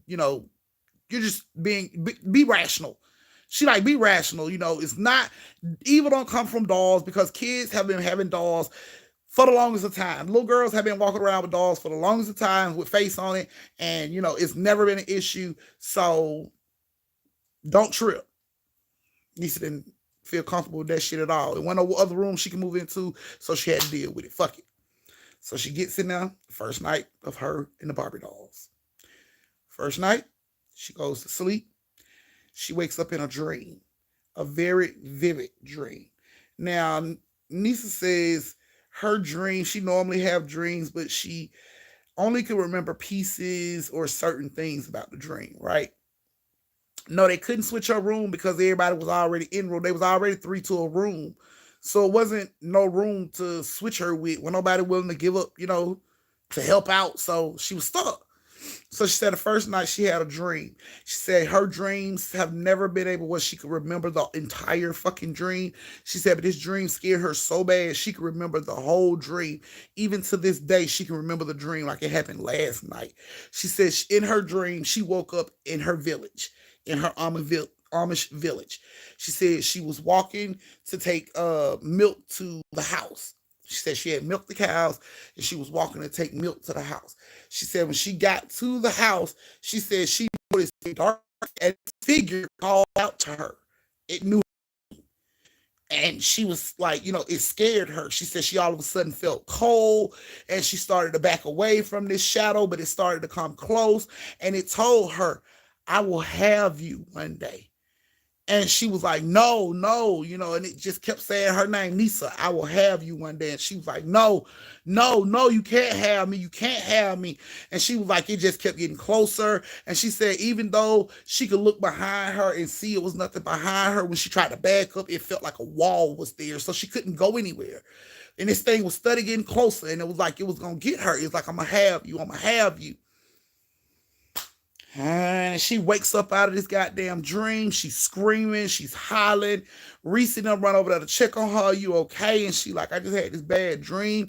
I've never remembered my dream. She like, but the devil is coming. He's coming for me. And they like, are you serious? She like, yes. He just told me my dream. He coming for me. He coming for me. Okay. So they stay up with her, try to calm her down. Eventually everything settles down. She goes back to sleep. She gets up, go to class, do what she need to do. She comes back. When she comes back, Tony and Reese is in the room watching TV. She walks right in the room, sits on the bed, and like cover her up. Now they off the rip knew some shit was up because first off, when she come in this room and she noticed we even got the TV on, she turned back around. But she can't come in. She came right in the fucking room, like, and sat down. So they instantly turned the TV off. To be respectful, they turned the TV off and they turned around. They're like, are you okay, Nisa? And she like, he gonna get me, y'all. He gonna get me. He been watching me all day. And they like, what, who been watching you all day? She's like, the devil been watching me all day. And they like, this bitch is bananas now. She's about the devil been watching her. She like, the devil's been watching me. I've been having like crows around me all day, ravens around me all day. They like, those are birds. Birds are around people every day. She like, no, no, ravens and crows are connected to the devil. They're like death messengers. Like, and they looking at her all crazy and shit until she pulled out her book. She showed them in the book. And when they looked that shit up on Google, it was like, ravens or crows, can be associated with negativity or evil or darkness. You know what I'm saying? It's like a sign that type of shit is around you. You know what I'm saying? When you see that. So she, was trying to explain it to them. And, while she's trying to explain it to them and they looking it up on Google, like, girl, I never knew that shit. All of a sudden, boom. And they look over and a fucking crow, like, flew into the window. You can see blood on the window and it landed on the windowsill. And she just jumped back. She like, see, I told you it's trying to get me. It's trying to get me. I told you it's trying to get me. It's trying to get me. Reese was like, it's calm down. It's okay. Once again, they sit there with her, try to calm her down and everything. And, she kind of calms down. And, later on that night, they goes out. They asked her, did she want to go with them? And she was like, no. She wasn't used to doing all that. She's like, no. I'm going to stay here. They like, are you sure? And she's like, I'm sure. I'm going to stay here just to get some sleep. And they was like, okay, cool. They get back, go back to the room. And they get back to the room. She ain't in the room. So they go, looking around to see, asking people had they seen her. And they was like, yeah, she in the common area. And they go look in the common area. And she's like in a corner in the common area, like covered up. You know what I'm saying? Like she's scared to death. And they rush over to her and they like, Nisa, are you okay? And she jumps and she like, it was in there, trying to get me. I can't go back in there. I can't go back in there. She was crying. They felt bad. They was, they really felt bad. So Tony called her mom and told her mom to come get the dolls. She like, can you take the dolls back to the house? I'll just get them some other time. Can you please just come get the dolls? So her mom agreed, and she came and she packed up all the dolls and she gave them back, to her mom and told her mom to take them to her house and she'll get her from there, just so Nisa wouldn't be so afraid. She was hoping that would stop everything that was going on. So they went to sleep and everything. They get up the next morning, get ready to go to class. All of them is walking to class together. As they're walking the little trail to go to class, they hear psst. So they stopped and Tony was like, "You heard that?" And Reese was like, "Bitch, please don't tell me it's a fucking snake out here finna bite us or something." And then you hear psst. And everybody looking around and Nisa say, "Eli." And he was standing off into the woods, like back into the woods. And they was like, "You know him?" She like, "Yes, he's from our village." And they was like, "I thought y'all weren't allowed to leave the village." She like, "We not." And she was like, "I'll catch up to y'all." And she rushes over and she grabbed Eli around the neck and she hugs him. And she like, "Eli." And he was like, "Why did you leave? Like, everybody's been talking. Some of the men that work, that bring the food and stuff to the village, they said they saw you up here at this place. Like, what is this place? Is it a church?" And she was like, "No, it's a school." And he was like, she was like, I know, but I just chose to, I chose the world. I wanted to come out here and do that." And he was like, "Well, I don't know what you done, but something's going on at your house." "What do you mean? Is my family okay? Is my mom, my dad okay?" And he's like, "You just need to come see." "What do you mean? Like, what's going on?" He like, "You just need to come see." Now she started to walk with him and then she stopped and she thought about it. She thought about the girl that stayed next door, the little girl named Jennifer that stayed next door. Now Jennifer was this happened like 2 years before Nisa, but Jennifer turned 18 2 years before Nisa. Jennifer decided to go out into the world. She didn't want to come back home to her family. Her daddy wasn't gonna allow that shit though. So her daddy sent some of the boys from the Amish village to go convince her to come back. And when she came back, they wouldn't let her leave no more. She wasn't allowed to leave. She had always stayed in the house. They wouldn't allow her to leave no more. The dad said she was forbidden to leave. She wasn't allowed to leave. So instantly, that's what popped up in Nisa head, like, "Oh, they trying to get me." And she like, "No, I need you to tell me, before I go with you, I need you to tell me what's going on." And he was like, your babies, your siblings, your baby sisters have been saying that they've been seeing dark strangers around the house, and your mom, she's been crying a lot lately. She said something is going on. And Nisa instantly started to think, like, did I bring this onto them by being around these dolls at this fucking dorm? So she goes with him. She get there and he like, "Come on." He wanted her to walk straight into the village, so everybody can see her. And she was like, "No, I'll go on my own. You just go ahead." And he was like, "Are you sure? Are you really coming?" She like, "I'm gonna come. You just go ahead." So he walked on into the village, you know what I'm saying? And she snuck around behind cabin, till she got to her house. When she got to her house, she ran over to the window and she looked in her little sister's window and she could see, her little sister like playing Twilly Elite or something, like a little hand game in the floor. And then she creeps around to the living room window and she see her mom like in this rocking chair. And she has like this like she's just crying. She has no look on her face, no emotion on her face. She's just crying. Tears are just rolling down her face. She's not making any noise. And she's got her hair. She's twisting it in her finger. She's rocking in this rocking chair in the living room. And she's just crying. She's holding on to this shit and she's just crying.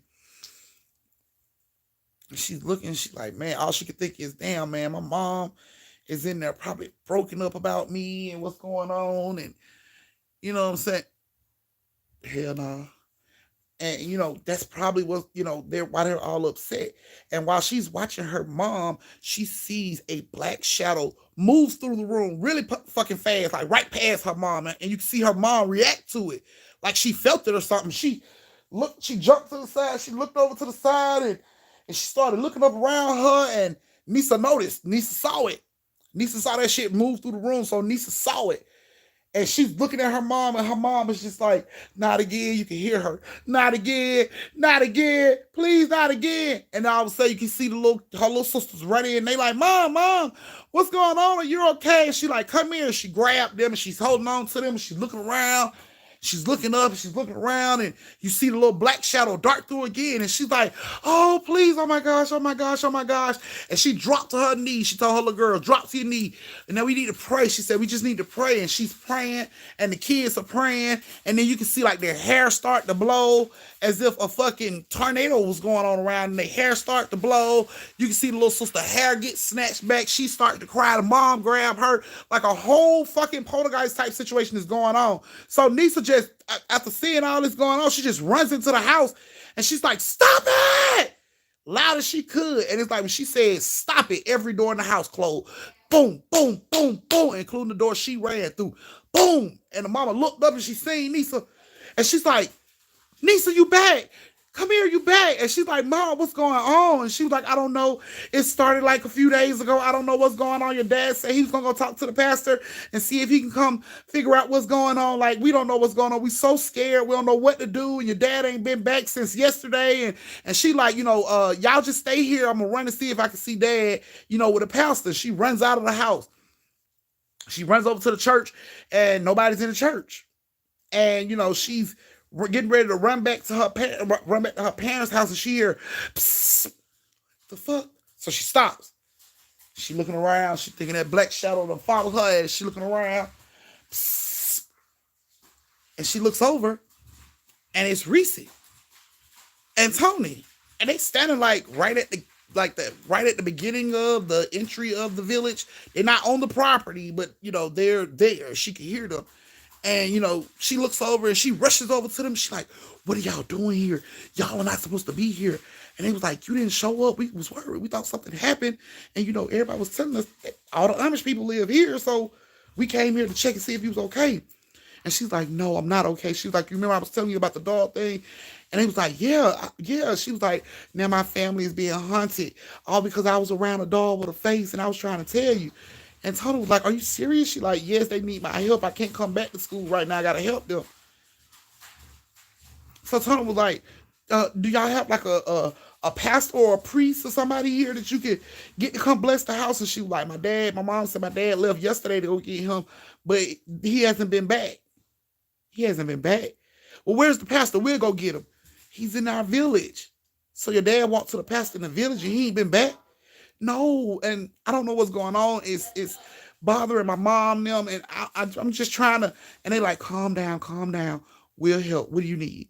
And she was like, I don't know. They was like, okay, we'll see if we can talk to a priest or somebody, and we'll get back with you.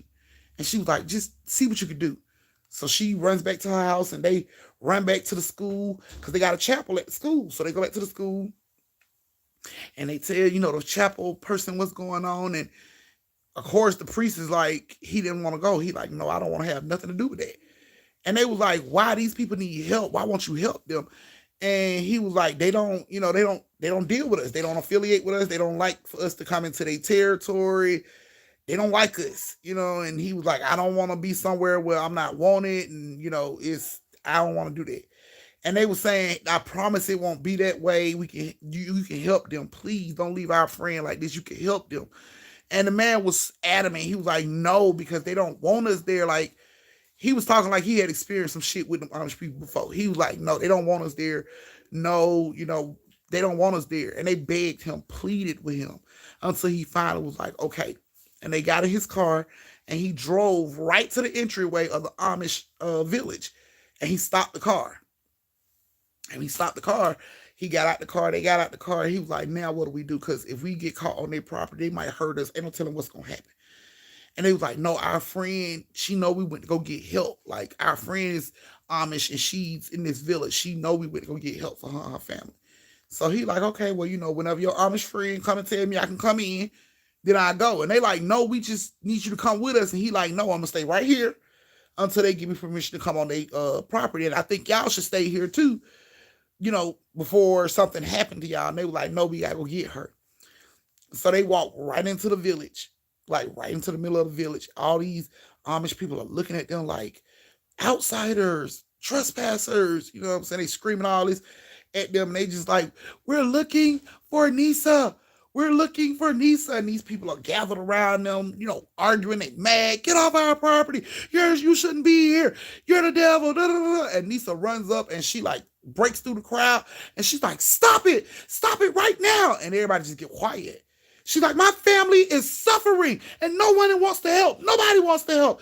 They're trying to help my family. Stop it. And everybody was just looking at Nisa, like, Nisa, you're a fucking outsider too. You left, remember? They looking at her like, who are you? And she like, my family need help. And y'all haven't helped my family. Where's my father? Everybody was looking around like, damn. Anybody saying her dad? She like, where's the pastor? Damn, we ain't seen the pastor since Sunday. Anybody, what the fuck is the pastor? And everybody, she was like, see, no help. They're trying to help.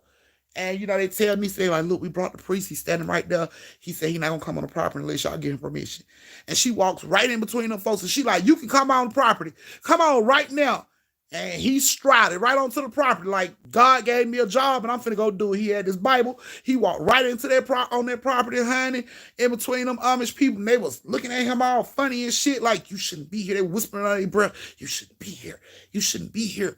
And, he walks right with Nisa and Tony and Reese up to the house. And they get in the house and the mom flips out. She like, oh, no, they're not supposed to be here. Your dad is going to have a fit. They're not supposed to be here. Nisa, get them out of here. She like, Mom, stop. He's here to help. And the mom was scared to death, like, he's not supposed to be here. They are outsiders. Your dad is going to kill us if he found out outsiders in our house. Like, she was scared to death. She like, we're breaking rules. We're not supposed to be doing this. And the priest, he grabbed her hand and he told her, he was like, look, I'm not here to do anything to you. I'm not here to do anything to the village. I just want to help you. Your daughter friends tell me y'all got something in this house that's unwanted and uninvited. Is that true? And the mom looks at him with tears in her eyes. She said, yes, sir, we do. And he said, what is it? And she said, I don't know. He said, well, what happened? And she told him, she was like, a few days ago, I was in the kitchen cooking, I was in the kitchen fixing something for the family to eat. She was like, and then the lantern that I had sitting on the cupboard so I could see fell over and it like the fire, like it was a burst of fire that happened in the kitchen. She said, and when I grabbed the water to put the fire out, she said, when I looked at the fire was in the shape of a person. And it was standing like right in front of me. She said she could feel the heat on her lips, on her nose, on her face. She said it was standing there. And she was just like, she said, I'm going to have you. She said before the shit just smothered down into a small flame and was just gone. She said that's when everything started. She said her dad started waking up with scratches and big bruises as if he had been beat. Had been beat in the middle of the night. She said big bruises, like fist-sized bruises all over his body that he didn't do himself. And, the priest, he's listening to everything. And, he's listening to everything. And he told her, he was like, well, I'm finna pray for y'all. We finna pray and we finna get this out of here. And he started praying. That house started shaking. The Amish people was all around their house. The villagers were all around their house peeking in, trying to see, what was going on the inside of the house. And they were just standing in a circle. All of them. Hands linked together, standing in a circle. Reese, Tony, the siblings, the mom, the priest, all of them standing in a circle, hands locked together. And they are praying. Their energy from this prayer is so strong. This house is shaking. It scared the people on the outside of the house that were looking in. They could see and feel the windows shaking. They jumped back from the house. You could feel the vibration in the ground. I'm talking about this prayer they was putting on inside this house was so strong, y'all. It was shaking the village. Fuck the house. It was shaking the village. They were praying so hard in that house. And the village people said they could hear a screeching. They could hear it sound like somebody was screaming at the highest pitch your voice could go in. They heard it. And they, Nisa and them was feeling like cold wind circle around them. Reese said she felt, it felt like somebody was standing in her face, like their nose was touching. She felt that. And she said they just kept their eyes closed. They just kept praying. They held each other's hands as tight as they could. They kept feeling this spirit go around, this demonic ass spirit go around them, trying to break the circle, hitting their hands while they had their hands locked, trying to break their locks on their hands. They just kept holding each other and just kept praying, kept praying, kept praying. And then the village people said they saw a big black puff of smoke come out of the chimney. Like, these people didn't have their damn chimney lit. They ain't had a fireplace lit, but a big puff of black smoke came out of the chimney. They said that shit screeched and it went straight up before it came straight down and hit the fucking ground and vanished. Like, they said, like dust. Like, it was just like poof, and it was gone. It was just dust kicked up. And the house stopped shaking. Everything stopped shaking. They let go of hands. They looked around. They said the house felt brighter. It felt lighter. The kids were smiling like they knew it was gone. Like, everybody could feel that this shit had got out of the house. Went to go look for the daddy and the priest. Couldn't find them in the village nowhere. They find them though, but they weren't in the village. The priest get ready to take Tony and Reese back to school after this situation that happened. And on their way back to the school, they see the dad and the priest. And they are drunk. They are drunk as hell. Like, they wasn't even in the village. They looked like they was coming back from the city on foot. They was drunk as hell. And the pastor like, what the fuck? These people don't drink. Like, what the hell is going on? And he goes over to them. You know, he stops the car and he gets out and he walks over to them. He like, are you guys okay? And they just like, we don't know what happened. We don't know where we are. Like, how do we get? Do you know where we are? Like, they had no fucking idea on where they were, how they got there, where they was coming from. None of that shit. They was drunk. All they knew, they was drunk as shit. They smelled like alcohol. Don't neither one of them remember leaving the fucking village, much less buying alcohol to drink. They don't remember none of that shit. None of it. All they remember is waking up like in the bushes some fucking where and just trying to walk back to the village. But they were confused on where they was. So, you know, of course, the priest offered to get them a ride, and they told them no. You know, we don't ride in cars. We only do horse and carriages. You know, and the priest didn't feel comfortable letting them walk back by themselves. So he gave the keys to Reese and told her to go ahead and, you know, drive and drop Tony off at the school and go over to the chapel and get his assistant to drive the car back to pick him up because he was going to walk them back to the village so they'll get back safe. Walk them back to the village so they can get back safe. He came back to the school. He let Tony and Reese know that Nisa said thank you. Her family was very grateful for everything that they did. The mom said thank you for being a friend to her daughter, but Nisa has decided to stay in the village and she won't be coming back to school. And they were just like, okay, you know, I mean, there's nothing they can do about it. It was like, okay. They wrote Nisa, you know, and would drop letters into like the mailbox in front of the village and stuff for her because they couldn't call. They ain't had no phones or nothing like that. But yeah, Nisa never did come back to the school. She ended up staying in the village and staying with her family. She didn't want to come out into the streets no more. Her dad, he actually like shown himself. Like after finding out what he did, smelling like alcohol, not remembering if he could have had sex with another woman or anything, he decided to like separate himself, isolate himself from the family until until God told him he forgave him for that night of what he did. So he kind of shown himself. He isolated himself, you know, and still hasn't been in the house with him. He said God still hasn't forgiven him for what he did. And he still ain't been in the house with Nisa and them. So he's staying away. So that was you guys' second story. This is your brief intermission where you get to go to the bathroom, get yourself a drink. I'm sorry the stories are so long tonight, y'all. But this is your brief intermission where you go get yourself a drink, retwist your twisties, refill your shot glasses, all that good shit, and meet me back here in 3 minutes so we can start your third story. The final story of the night. I'm gonna be gone. No, this ain't the final story. This ain't the final story. Babe, this is not the final story. How I suck? I just got through telling the second story. This is the time I'm supposed to notify your way to go to the store. I just got done with the second story. I'm telling 4 stories tonight, babe. I'm done with the second one. It's the middle. Come in, Toots. I see you through the... Oh, okay. Don't look like that. That's how I'm just... Okay. Material world. Huh? Material world. Would you please wipe your eyes? It look like they got boogers in it. You like you cried. Like they got boogers in your You nose, have been your crying, eyes. have you? No. Why you keep lying? Why you keep coming in here with your damn eye? You walked out of here 10 minutes ago. That shit should be dry. Every time you come in here, it's fresh water under your fucking eyes. So tell me what is going on. And you lie to me again and tell me that you ain't crying. I promise you I'm going to punch them hair bows right off your fucking head. Right off your head. You know what I have to say that? Somebody probably be in the tub. She ran her water. Oh, okay.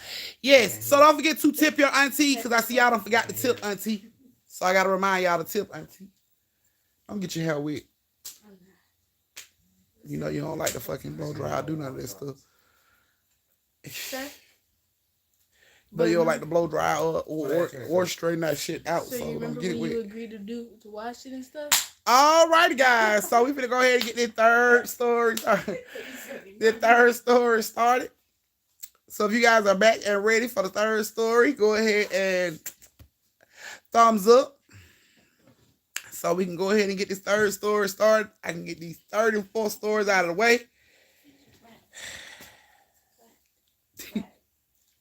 Right, Tony? No, that sounds about right. Like if she ain't crying, I'm gonna make her cry. Stop crying before I give you something to cry about. Clearly, boy, I used to hate that shit. I used to hate when my mama said that. She used to always say that shit right after she beat the sleeves off your ass too. Bah, bah, bah, bah, bah. Now stop all that goddamn crying before I give you something to cry for. Like, bitch, ain't that what you just did? Oh, you know my worst phrase in the world that I hated when I was little? This gonna hurt me more than it hurt you. Well, bitch, how about you try beating your ass with a belt and let me see. No, but you know that. Thank you, Nino. You know you hate when you get when she pulled that, stop crying before I give you something to cry about, and you have to just do the. Oh my the goodness, ugly face and the hold it in. Right, and then you had the ugly face, and then she just like. Boy, I hated that. I hated when my mama tight lipped my ass. Like I ain't even do nothing wrong. Why you tight lipping me? Look, woman, go over there and do something else. Leave me alone. Now your auntie over. Shut up with all that noise. Like, damn, we kids. Don't we make noise? The fuck? Got in trouble for everything. Everything we did, ran up on my light bill. Run upstairs too loud.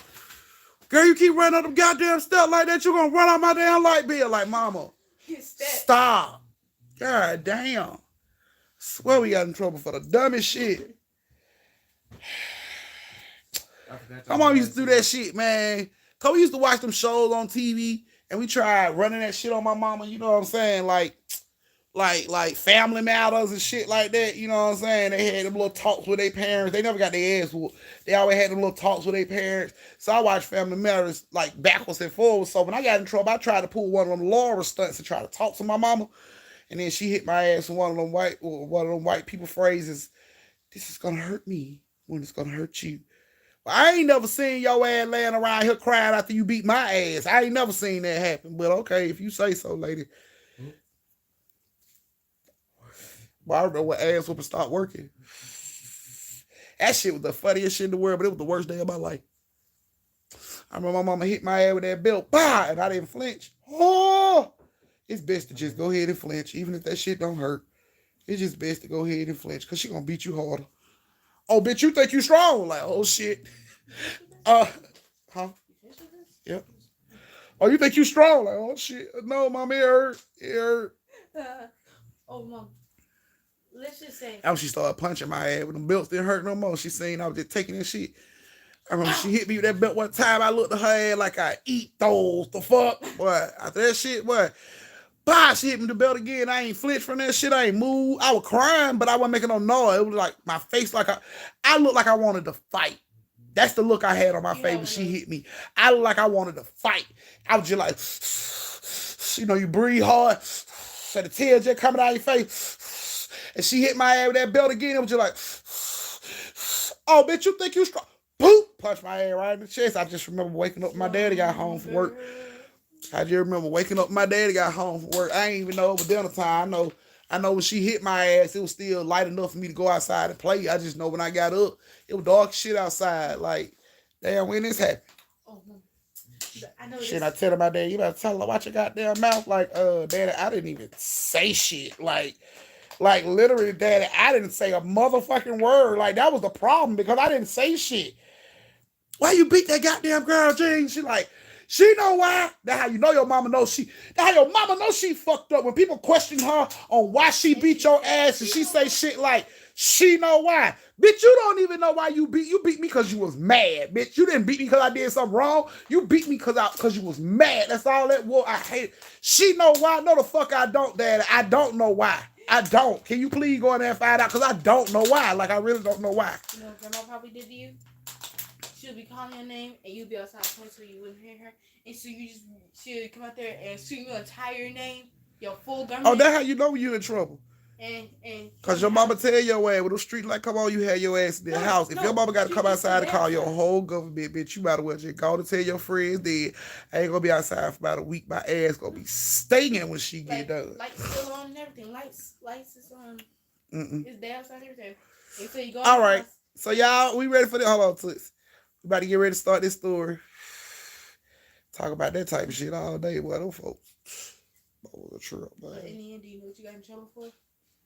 Half the time I didn't know what I got in trouble for. Half the time, I'm gonna tell you, my trouble was broke up in 3 parts. You ready? The first part was I didn't know what the fuck I got in trouble for.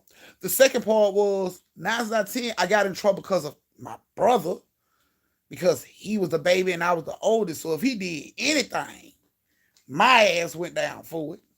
And then the third one that I really never did fucking like is when I got in trouble. You know what I'm saying? But I got in trouble because she made me get in trouble, and then I got my ass whooped for getting in trouble.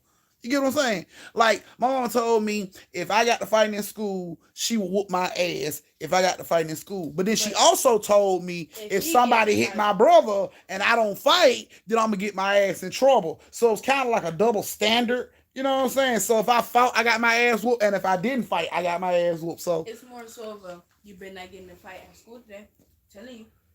Because it all depends on if he got into a fight in the end. Oh, see, that's what he used to do. He used to start shit because he knew he didn't have to fight. He knew I had to get involved. He'll talk shit to the biggest people at the bus stop just because he knew I had to get involved with that shit. And the first fight I got into for him, I got my ass beat up. It was bad. It was bad. It was real bad. It was about a bunch of boys? Nah, it was about one girl. She was way bigger than me. That bitch was like 400 and fuck you pounds. That bitch was way bigger than me. And I was in like 4th grade, but I held my own. She beat the sleeves off my ass. I'm talking about, boy, you don't know the feeling of having to walk home after everybody at the bus stop seeing you get your ass whooped and y'all got to walk to the same apartment complex. She beat the sleeves off my ass. I'm talking about snot hanging all out my nose, lip will bleed. She beat the brakes off my ass. I went home. My daddy saw that shit. He went bananas on my ass. I never let a motherfucker put their hands on you like that again. My mama told me one phrase. It was one thing my mama had to say. And from that day forward, I beat the sleeves off any motherfucker I encountered that looked at me wrong. And it was this one phrase that made me turn into Mike Tyson on anybody I fucking seen. If you don't beat them bitches up, you're going to have to fight me. Fight you? You think I fight you? You shouldn't tell everybody else that then. That's what I did tell them. What happened then? When I got to fight in school, the principal... Oh, no. When I told the girl that you see how that shit happened, my mama said, if I don't fight you, she gonna fight you. See, the translation got fucked up when it transferred to y'all from me. No. See. I held up my standard. I held up my standard. Real nigga shit. When the last time you been in a fight? Real nigga shit. 4th grade. Mm-hmm. You going into high school this year. Mm-hmm. I still handle my standard, but I'm a good kid. I don't have no reason. You ain't fought in so long. You might need some practice because high school fighting is different from middle school fighting. It's different from elementary school fighting. Yo, I'm tell you what you do. What you do? You ready? I'm tell you what you do. Fuck fighting them bitches. You run to the bathroom, lock the door, and call me. I'm just saying, cause hey, they toting guns and shit in school. You don't want to fight a bitch and she on her period with a pistol. What kind of crazy shit is that? No. You run your ass into the bathroom, you lock the door, don't give a fuck what you got to bar the door with. Bar the door with a toilet if you have to. And you call me as fast as you can. One thing I'm gonna say, how do I... Call me as fast as you can. Say, mama, this big bitch at the door trying to get me. And I'm going to rush up there and I'm going to save your life, okay? Because these kids are carrying guns and knives and all kind of shit. I don't want you to end up dead. So if you got to run, get what? You run to fight another motherfucking day. Damn that. You run your ass. Don't be scared to run. Don't be scared to run. Run your ass in the bathroom, close the motherfucking door, put your whole body, put that whole 125 pounds behind the goddamn door, plant your feet and hope that bitch can't push that door open until I get there. How am I gonna practice? I don't got no siblings to practice with. You got Bam. I can't do that. You can't punch Bam, but Bam will bite the shit out you. He can teach you how to run fast. That's what you need to work on. Like practice. That's your practice. Practice running from that bitch to the bathroom to call me. Fight practice. Toots, you are a featherweight. A motherfucker can blow on you, your ass gonna hit the ground. You too pretty to be fighting, baby. Okay? You way too pretty. My homie. Shit. Tell Bam. Just take Bam outside, tie a pork chop to your ass, and try to stay away from him. Both y'all gonna lose. You'll be fast as shit. I get there. Man, this ain't fair. This ain't fair. You know what, Toots? I'm gonna get you some karate classes. How about that? How about we get you some karate classes? That way you can kick a bitch head off. I'm gonna get some Ninja classes. Yeah. Get you some Ninja classes. It's like So you jump around. Okay, Jump around. We gonna get you some fucking karate classes. That way you kick a bitch thoughts right out her head, just pow and. Hypothetically speaking, let's say I do get into a fight, I went to the bathroom and I call you and you check me out, Man, so please. like I'm on. No, see, no, you no. Okay, then what's Come gonna on, happen? I'm at work. Hold on. Then you come back on the phone. It's gonna be over with.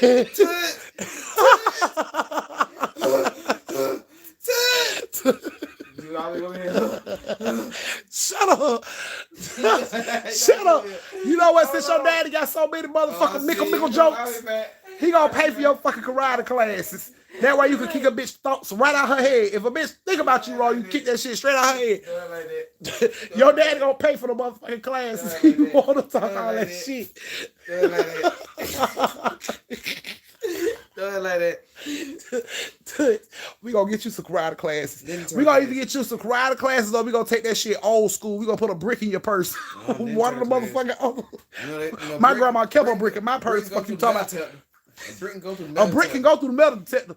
My grandma kept a brick in my motherfucking purse for them big old bitches that act like they know how to get right. You gotta learn how to use that brick, cause you drop that brick, that's your ass. That's your ass. You gotta be when you drop that brick, you better be faster than Usain Bolt riding this motherfucker, cause that bitch is gonna put all that weight on your ass. You better get to that brick before she do. One or the other. Save your self-preservation. We teach this shit every night. I don't hate, I self-preservate. Clearly. Damn all that proud. Damn all them kids watching you talking about, girl, that bitch ate on you. No, she didn't. That bitch had to catch me to eat. Fuck you talking about. You don't want to be that kid on goddamn TikTok with that song come. Yeah, that bitch. That bitch DDT you on your motherfucking left braid. Duh. Go to fuck around. God damn. You don't want to be that person on TikTok. Ass whoopers. All ass whoopers to make it to TikTok. All ass whoopers making the TikTok. You don't want to be TikTok famous for an ass whooping. Yeah.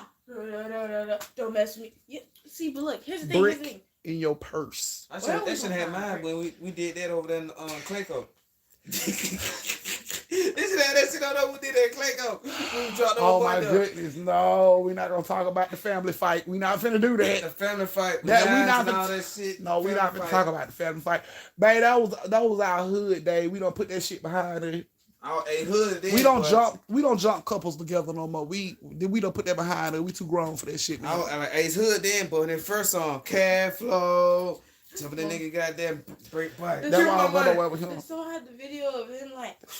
Yes, it was video going around about that shit and everything. I want to get that video. I want to put that sound behind it. Oh my goodness. Okay. Bird I'm sorry, y'all. Y'all see how Toots be coming in here distracting me. We have flatbacks. Sorry, we have. But my baby ain't nothing but 115 pounds. She talking about fighting these bitches that 400 and fuck you pounds. Sorry, I will not get my child back. Tell them, baby, we had a flatback. Right. Sorry, those are the hood days when we used to jump couples together. Those the hood days. We won't do that no more. We too grown for that shit now. We'll just shoot your ass and be done with it. You said I ain't got time for that shit. I'm too old to be doing all that. Let's say you saved me that day. The next day I go to school. Oh, there you go. Now you're gonna fight me. That's why we gonna get you some. That's why we gonna get you some karate lessons. Ninja Turtle lessons. We gonna get you the karate lessons. We gonna get you taught by the best. Who that motherfucker that talk Kill Bill, babe? We gotta get that motherfucker that talk Kill Bill so you'll know they got their five pressure, the five palm pressure, and bitches just died right there in front of you. All it takes is for like a oh, now you're paralyzed. Clearly, that's all we need. Yes, we used to jump couples back in the day, but we done grew past that. We growth, y'all. We done put growth in our life, so we don't do that no more. By growth, But if a couple gets wrong, we do not mind pulling that shit right on back out because it's just like riding a bike. You never forget how to do it.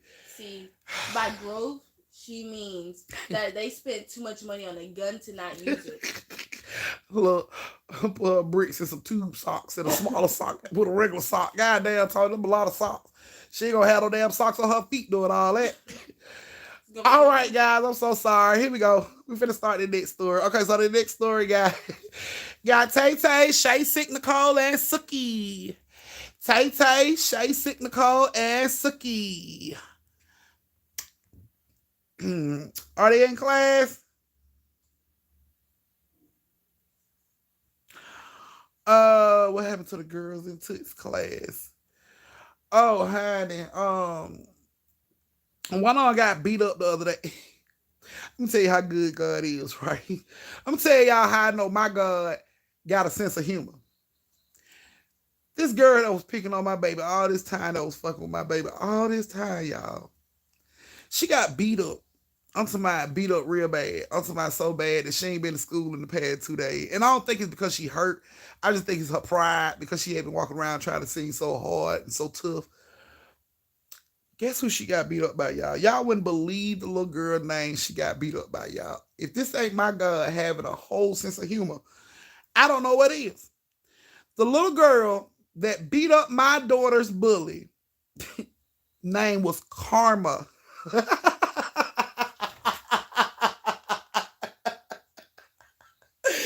Oh my goodness.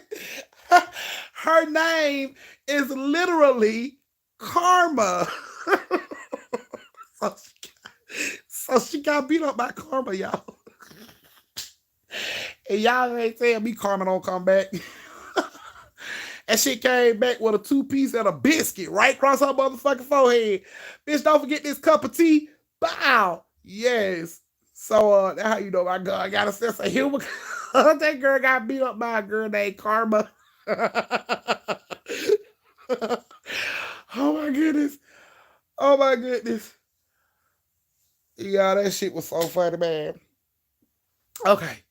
But anyway, okay. So like I said, the third story has Tay Tay, Shay, Sick, Nicole, and Suki. I know Suki is here. I know I seen Tay Tay a while back. She's still there. Go Tay Tay right there. And where's Shay? Is Shay, Sick, Nicole in here? Where is she? Roll call. Where y'all at? Oh my goodness, y'all. My auntie does keep trying to get me to go do this open mic comedy thing. And I'm like, no. They talking about you need to go do it. They don't understand though. I just be talking. I don't think I'm funny. I just be talking. It be the truth. I swear it be the truth. I don't be thinking, I don't be trying to make shit funny in my head.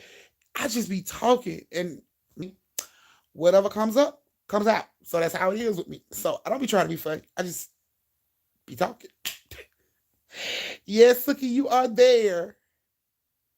Not Tay Tay talk more shit than me. I'm just saying. God damn. So throw Tay Tay under the bus. Gotcha, Tony. Gotcha. Okay. So Tay Tay, Shay, Sick, Nicole, and Suki, this is you guys' story.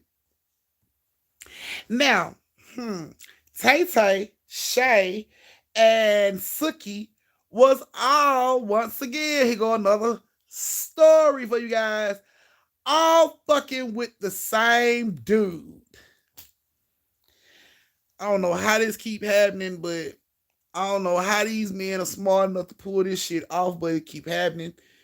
But it keep happening. So all three of them are messing with the same dude.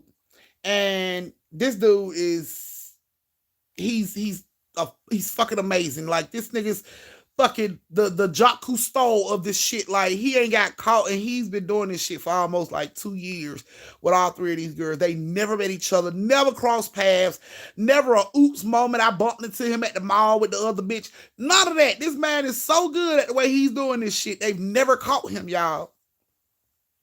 So one day he's coming home from work. He calls and tells Suki he'll be at her house in 20 minutes. Suki said, okay. He tells Shay he gotta stay late at work so he can't go out with her. Okay. He tells Tay Tay that his mom is sick and he gotta go send thank you for your tardy note, Turquoise. Thank you so much. I greatly appreciate it. Thank you. Yes. So he tells Tay Tay, his mom is sick and he's not gonna be able to come over. He's doing all this so he can go get time with Suki, right? So Brother Man is on his way to go see Suki. Something happens. He ends up in a car accident and he dies. Now it's time to have the funeral. And they're having a funeral like this big church, y'all. So when they get in there, everybody get in, they sit down, and all the women, all three of the women are there. And they ask, the pastor asks, he says, is there anybody that would like to come up and say a few words? Okay. So Tay Tay said, she raised her hand and she said she wanted to come up, and he said, come on up, sister. Come on up and say what you got to say. So Tay Tay get up there to the podium thinking she's the only one fucking with this man. And she says, he was the love of my life. We had so much time together. God took him too soon. We had plans to get married. All of a sudden, Shay stands up in the church and said, wait a minute. Hold on. Who is you talking about? And everybody look back at Shay, and they look back up at Tay Tay. And Tay Tay look at her. She said, I'm talking about my fiance that's laying in this casket. She said, your soon to be fiance. Tay Tay said, yeah. Suki said, no, that's wrong. So everybody in the church looking like they had a damn tennis match. They like, what? They going at it in the church. No, boo. He was with me. I don't know what you're talking about. No. We were together. We've been together 2 years. We was together 2 years. Suki like, wait a minute. No, baby, we were together for 2 years. His mom stands up in the church and she said, please, can y'all not be disrespectful at this funeral? This is my son's funeral, and we don't need these kind of problems here. Tay Tay comes down from the podium, pull her phone out her purse. I got pictures of us together 2 years ago. They didn't even hear shit the mama said. Shay like, oh, I got pictures too. So everybody standing there going through their phone. The church like, they said she got pictures. Who you think got the most recent picture? Like the church is in here like, bitch, what the fuck? Like, do God know this is going on right now? Like, he needs to interrupt this. This is not right. You know what I'm saying? And they just end up putting out their phone, showing people in the church, ain't that me and him? What that date say? Like, oh my goodness, this shit is getting real hood. Like, bitch, all we need is some Kool-Aid and finger sandwiches, and this will be the hoodest fucking funeral we've ever been at. And they are going in. I'm somebody, it's getting loud. The pastor got to come on. He like, look, ladies, can y'all please either take that outside or sit down because y'all are disturbing the family with what y'all got going on. Bitch, meet me outside. I got proof. Meet me outside. So they start to go outside. Shit, half the motherfucking church got up like shit. He said we had to go outside. Let's go outside and see which one of these bitches got the original fucking picture. So I had the church get up and he like, wait a minute. The funeral ain't over with. You know what I'm saying? And they looking at the pastor like, but you said go out the church. Everybody in the church knows it. Everybody want to know. This man is dead. It ain't even gonna fucking matter. But everybody in the church want the fucking tea. Everybody want to know what the hell going on. So the pastor said, we finna get ready to, take the body out. Did anybody want to view the body one last time before we take the body out? And Tay Tay stopped walking. She turns around. She walked past Suki them. She walks up to the casket. While the casket is still open, she walks up. She kisses him on the forehead. She said, you'll always be my love. Shay said, hold on. She runs up there to the casket, pushes Tay Tay ass to the side. Baby, I see you on the other side. The fuck? No. Y'all ain't finna. No. Get away from my man. Get away from my man. Shay walk up there. She do this whole big dramatic thing. I love you. We love each other. Our lives don't end right here. Wait for me on the other side, baby. I'll be there. I know this man is probably in his grave thinking, I hope don't none of these bitches end up on this side. Like, I'm pretty sure he praying to God, like, don't none of these bitches die and end up on this side with me. Like, I don't want them here. So, Pastor close up the thing. They go on outside. Everybody going on outside. The mama get outside. Everybody out there. They putting the coffin into the hearse and everything, so they can take the body to the cemetery to bury it. So they standing outside. Look at these pictures showing everybody. It's a whole circle around them. Everybody in the church. Let me see a picture. Yeah, that is him. What that is? Everybody is fucking investigators in the goddamn church. Everybody want to know. So the mama comes over. She breaks that shit up. She said, all three of y'all are very fucking disrespectful. How dare y'all do this at my son's funeral? And they like, how dare your son fuck all three of us and die, bitch? You don't come over here with all that. Go be with your son. Go on over there with your son. Go talk to your son. We dealing with this over here. Mama got pissed off and she walked away.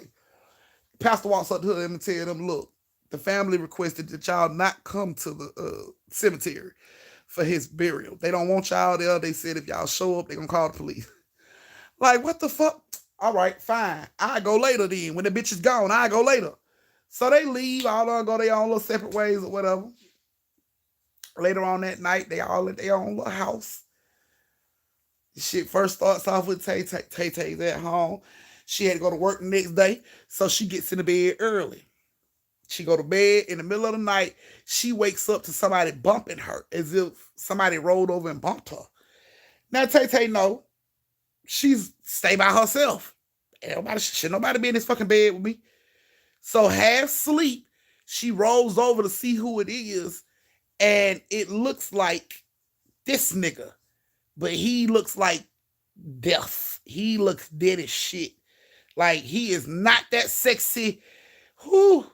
No, it's not him no more. That wood was no longer cold nor hard. It wasn't hot, hard, none of that shit no more. This is, yeah. And she rolls over and she sees him and he jumps on top of her and pins her fucking arms down and basically rapes her. Like, rapes her. Fucks her up so bad in the head that she jumps up. He's nowhere in the house. She know this man is dead. It scares her so fucking bad. She couldn't even sleep the rest of the night. She just stayed up the whole fucking night. Every light in the house on. Like sitting in the living room scared as shit. Next day, Tay-Tay gets up. She goes to the cemetery. She put flowers on the grave. She apologizes to him. She said, I'm so sorry for the way that I acted at the funeral. I'm so sorry for the way that I acted towards your mom. I'm sorry for everything. Like, please just leave me alone. I'm so sorry. She left it at that. The next night, Sookie goes to bed. She gets up in the morning to go take her shower. She goes into the bathroom. She turns the shower water on. She take her clothes off. She get in the shower. She put her face up under the water to wash her face. And all of a sudden, she's pushed against the wall of the shower. Hard as shit. And now her arms are being pulled up. They're being pinned to the fucking wall. And she's being raped in the shower. Scares the shit out of her. She screams. She's begging for her life. Please don't hurt me. Please take whatever you want. She think a fucking burglar done broke into her goddamn house and is raping her. So, when she get let go, she turns around and she look and it's him. And he's standing there and then he just fades. And she just falls down into the tub and she's crying like her head down, water just falling all on her. She just crying. That same night, she couldn't sleep. So it was, Shay went out. I guess she took it the hardest out of everybody. She had been drinking a lot since he passed. So she went out with some of her homegirls. She got her a few drinks, came back home, about tipsy, falling over shit, laughing. You know what I'm saying? Thinking it's funny and everything. She comes into her room. She takes her shoes off. She getting ready to take off her dress, and she's pushed hard as shit onto the bed. Like it was easy for her to lose her footing because she was drunk. She pushed hard as shit on the bed. When she hit the bed before she could turn over, somebody was on top of her, holding her down from the back. She's on her stomach, arms over her head. She can't move, and she is being raped. This shit goes on until she's let go. And when she let go and she turned around and she look up, he's standing right there, looking her ass in the face. And she just started crying. She's like, get away, get away. He fades away, crying like hell. So Sookie decides she getting up to go to the grave to talk to him, to apologize. When she get up there, Tay-Tay and them already up there. So she see them and it's like, oh my God, these bitches. But when she get up there and look at them, both of them they look like they've been crying. They look scared. They ain't got no side jokes, no comments, nothing. They ain't even say nothing to her when she walked up. She looking at them all weird and shit. She know every time they see each other, these bitches got words. But this particular day, wasn't no words. Everybody looked scared as shit. Like, and she walks up and she stands there and everybody's scared to talk. I guess they don't want to say, what's going on in front of each other or whatever the case may be. But everybody just scared to talk. And they standing there, I guess, wait on each other to leave so they can talk. But everybody just still standing there. Want nobody to leave. Everybody just still standing there. So Sookie was like, fuck it. She walked over. She sat her flowers down. She said, I'm so sorry. I'm sorry for everything that I did. I'm sorry for hurting you. I'm sorry for hurting your mama. Please just don't keep hurting me. And when she said that, Tay-Tay was like, I know we're not talking to each other, but what do you mean not hurt you? And she turns around and she sits down on the ground. She just flopped down on the ground. Like she had just gave up. She just flopped down on the ground and she looked up at them and she was like, he raped me last night. And Tay-Tay was like she almost threw up on herself. She couldn't believe that shit came out that girl's mouth. And it was like, me too. And they both look over there and they look at, they both turn around and look at Shay. And Shay ain't even saying that. She just like, it happened to me too. She had her finger up. So they all just sat down. They was like, what? So it happened to you? Where did it happen to you? And they were telling each other where it happened, how it happened, when it happened, after it happened, what happened after it happened. And they all said they saw him after it happened. So they was like, they was trying to apologize. I'm so sorry. Everybody decided they was going to apologize. They apologized to each other for acting the way they acted. Told them they were sorry, to your mama, we sorry for being rude to your mama, all that shit. And they felt like, they got it off their chest. They hope he forgive them. And they went on home. Tay-Tay started with Tay-Tay. So Tay-Tay went home. And of course she felt, like she just didn't feel right. She felt like something was going to happen to her. Like, I apologize, but something just don't feel right. She's scared. She's scared he going to show up and rape her again. So she's just sitting there looking around and everything, and nothing happened. The whole time she was there, nothing happened. So she got up, started feeling real comfortable in the house. When he got her something to drink, came back, watched a little TV, got up when he got into bed, set her alarm to get up in the morning for work and everything. Next day, Sookie get a phone call from old boy mama. And she said, I don't know why my son wanted me to talk to you. And she was like, huh? And she was like, my son wanted me to talk to you. And she was like, what, you seen him? And she was like, no, before he passed, he was talking about you. And he said, I should talk to you. About what? I don't know. She told me I should talk to you. Okay. So she goes over to talk to the mom. And, while she's talking to the mom, the news come on. And they say a woman had been found dead in her house.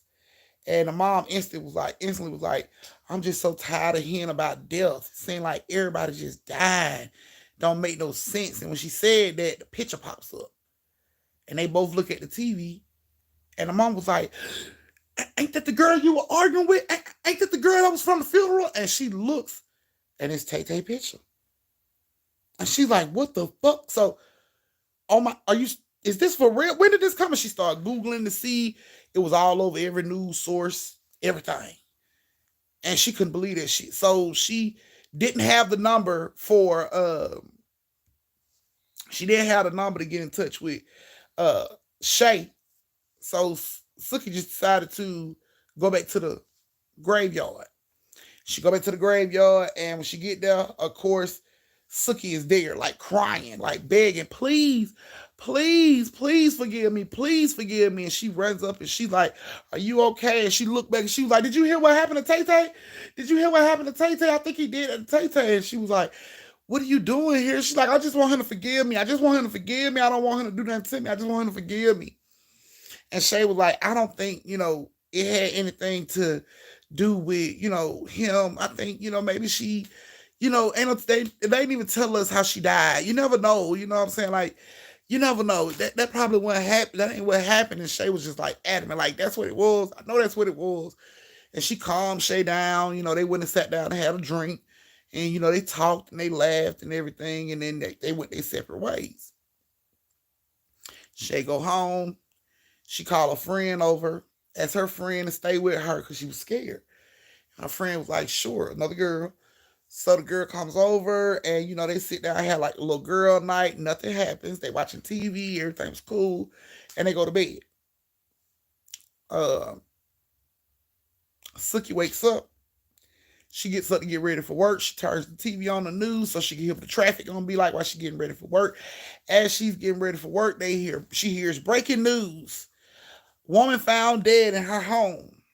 The fuck? So she like, are they still talking about Tay Tay's story? So she rushes in there thinking it's gonna be more information, like how she died, what caused her death. So she's standing there and she looking at it, and they like almost found dead in her apartment. She like, yeah, how did she die? And then the picture pops up, but when the picture pops up, it's not Tay Tay, it's Shay. So she's like, what the fuck? And she's looking at it. She's calling Shay phone because she got Shay number that night. She's calling the phone. Nobody's answering the phone. She cannot believe this shit. So at this point, Suki goes over to his mama house and she tells his mama everything. She like from the rape down to, all three of them experiencing the rape, all, them two being killed all of a sudden or dying all of a sudden. And the mama was like, she looked at them and she was like, you know what that sound like, baby? It sound like y'all been touched by death. And she was like, huh? She like, it sounds like y'all been touched by death. Touched by death? Like, how do you get touched by death? She said, it was a story I used to tell my son back in the day. And she said, you used to tell him this story? And the lady was like, yeah, I used to tell him this story back in the day. She said, so back in the day, it was a custom for when funerals and stuff like that happen. You're not supposed to bring kids around funerals, like small babies and stuff, just because they have the ability to see spirits, because they still open-minded.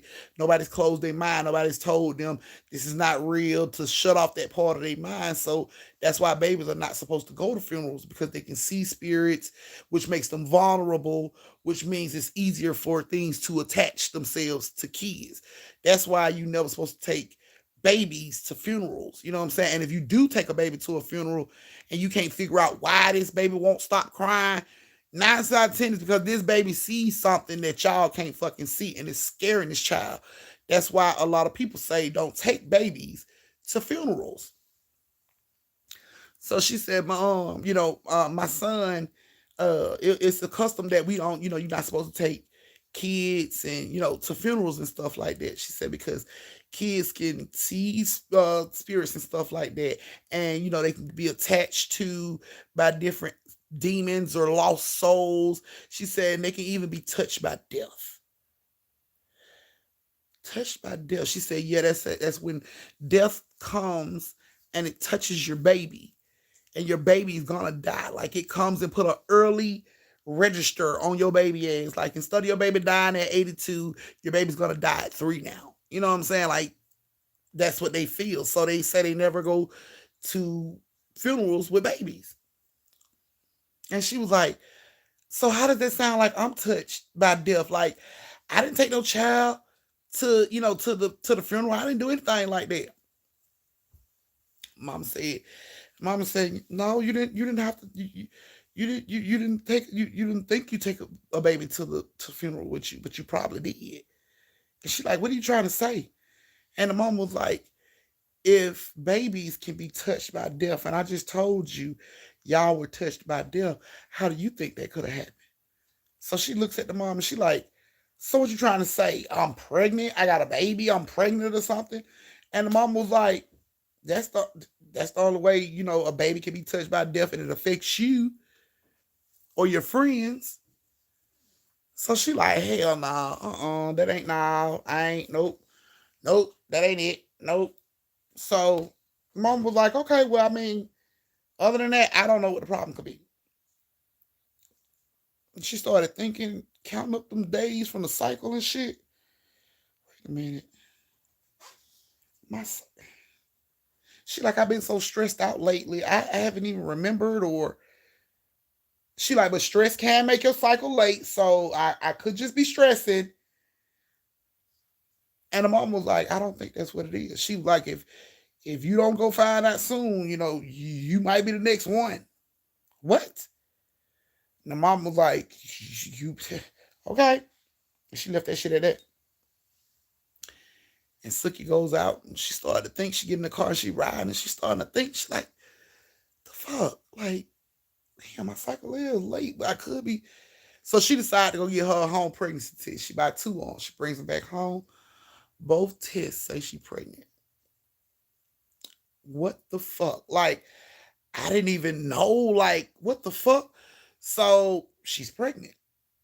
So she gets in the bed. She looking online. Doctors and prenatal care and all that stuff. She was super excited. Like, even though he wasn't there, she always wanted kids, so she was super excited. Started looking up doctors and stuff in her area and everything, and she found a few doctors and wrote their names down and everything, and she went on to bed. The next day, the boy mama wakes up. She turns on the news. Another woman been found dead in her house. Shows the picture is Suki. The news says there has been three deaths to three women to be found dead in their house. And they said all these women were connected. They were connected through one man. And all these women were pregnant when they were found dead in their house. All these women died from asphyxiation. The police feel like it's somebody that they all know because asphyxiation is a very personal killing. You know what I'm saying? Like, you don't just walk up and choke the life out of somebody you don't fucking know. You know what I'm saying? Like, this is some personal, I want to be the last motherfucker you see before you die type shit. So the police is thinking somebody that they all knew, but the only person they had in common was the dead man. So it's unsolved on what happened to these three women or who killed these three women. There was no fingerprints found, nothing. No signs of forced entries in these women's houses, nothing. Not one fucking thing. The only thing the police could put together was they only had one thing in common besides them being pregnant, and it was the man that died before all of them. So the police were stumped. It remains an unsolved mystery. Don't know who that is. Oh, so cute. So there's you guys' story. This is your brief intermission where you get to go to the bathroom, get you something to drink, tip your auntie if you like the stories. Wink, wink. And meet me back here in 2 minutes for the last story of the night. Yeah. Can you give me one of my water bottles at the refrigerator, please? The wink means, or in general. The wink means tip your auntie. Like if you was at a fucking bar and you was getting served good alcohol, wouldn't you tip your bartender? So if you're at home and you're getting served a good story by a good storyteller, tip your storyteller. Same difference. Thank you. How was that bath? Refreshing. Revigorating, huh? Mm-hmm. A lot of people people say it. Yep, Tyler, you made the 3 months. Yes. I see, I don't share, but I love stories. I think he's so stupid. Now we still dead and hoeing. So you stupid. Why we still dead and hoeing.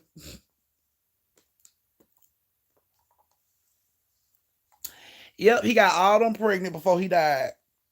And I doubt it was planned. I doubt that at all.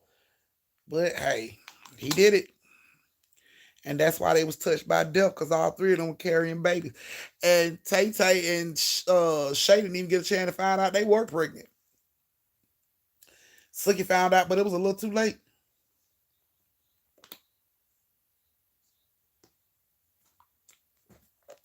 Good night, Jersey.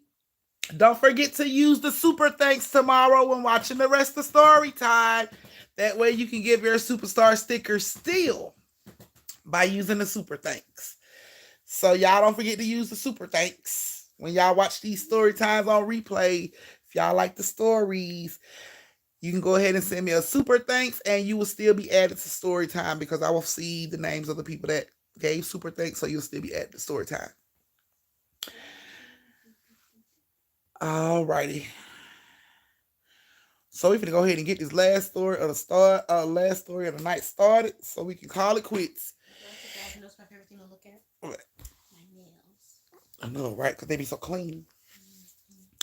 All right, if you guys are ready for the last story of the night, let me get them thumbs. Let me get them thumbs. Let me get them thumbs. Good night, Jersey. Thank you in advance for the super thanks.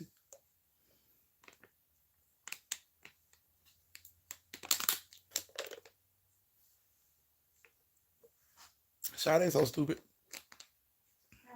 You gonna rape me in front of my kids.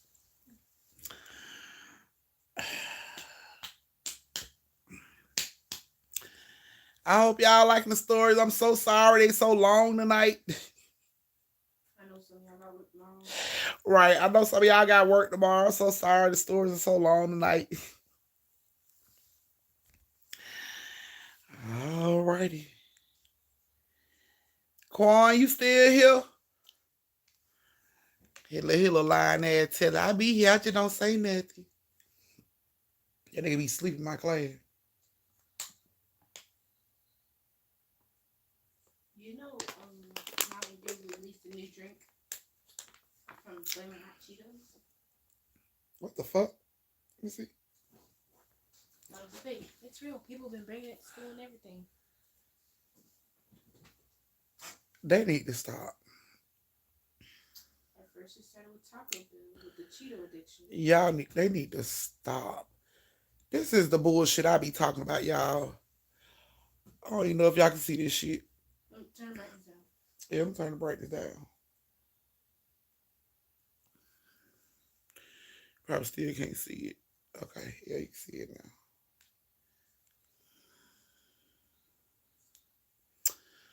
Do y'all see this shit? Can y'all see this? It's probably really fucking bright. There it is. Y'all see this bullshit? It's the Mountain Dew releases Mountain Dew Flamin' Hot, the official drink from hell.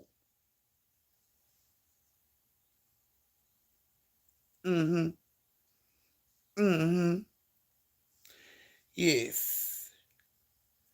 And my baby like, mama, this shit is real. Everybody at school been drinking it. Like, just drink any fucking thing. Put bleach in a bottle and throw a fucking cute little label on that shit. Motherfuckers will be throwing it back. Tastes a little weird, but hey, it's good. Hey, you can put unleaded in a bottle and throw a cute name on that shit, and they be like, yeah, that's him right there. You could put pure lead in the bottle. That thing looks so nasty. He's about to try it on live, auntie. Hell nah, that shit looks so nasty. Sis made me do that shit too. I told I want him to do the water bottle challenge with me and Toots. See if we can get the bottle to knock him the hell out. Okay. Dang. And so I see Quan is still in the building. That's what I'm talking about. Okay, so your last story got Quan Kendra, Mons 82.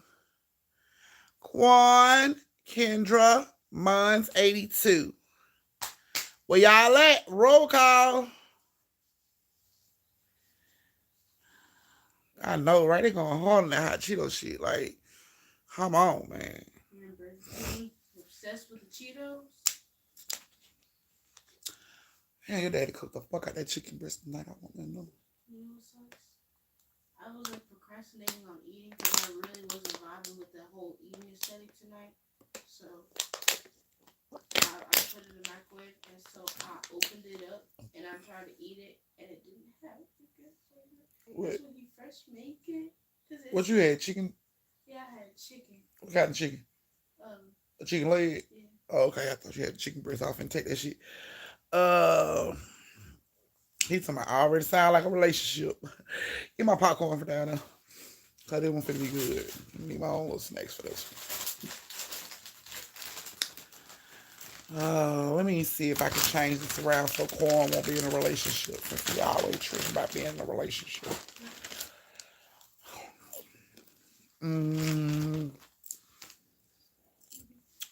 Always acting like a little girl about to be in a relationship. Since you want to be picky, you should make him like a character that dies or get bacon back again. Yes, I'm still gonna be doing the movie nights. Yes, I am. So we will be starting up the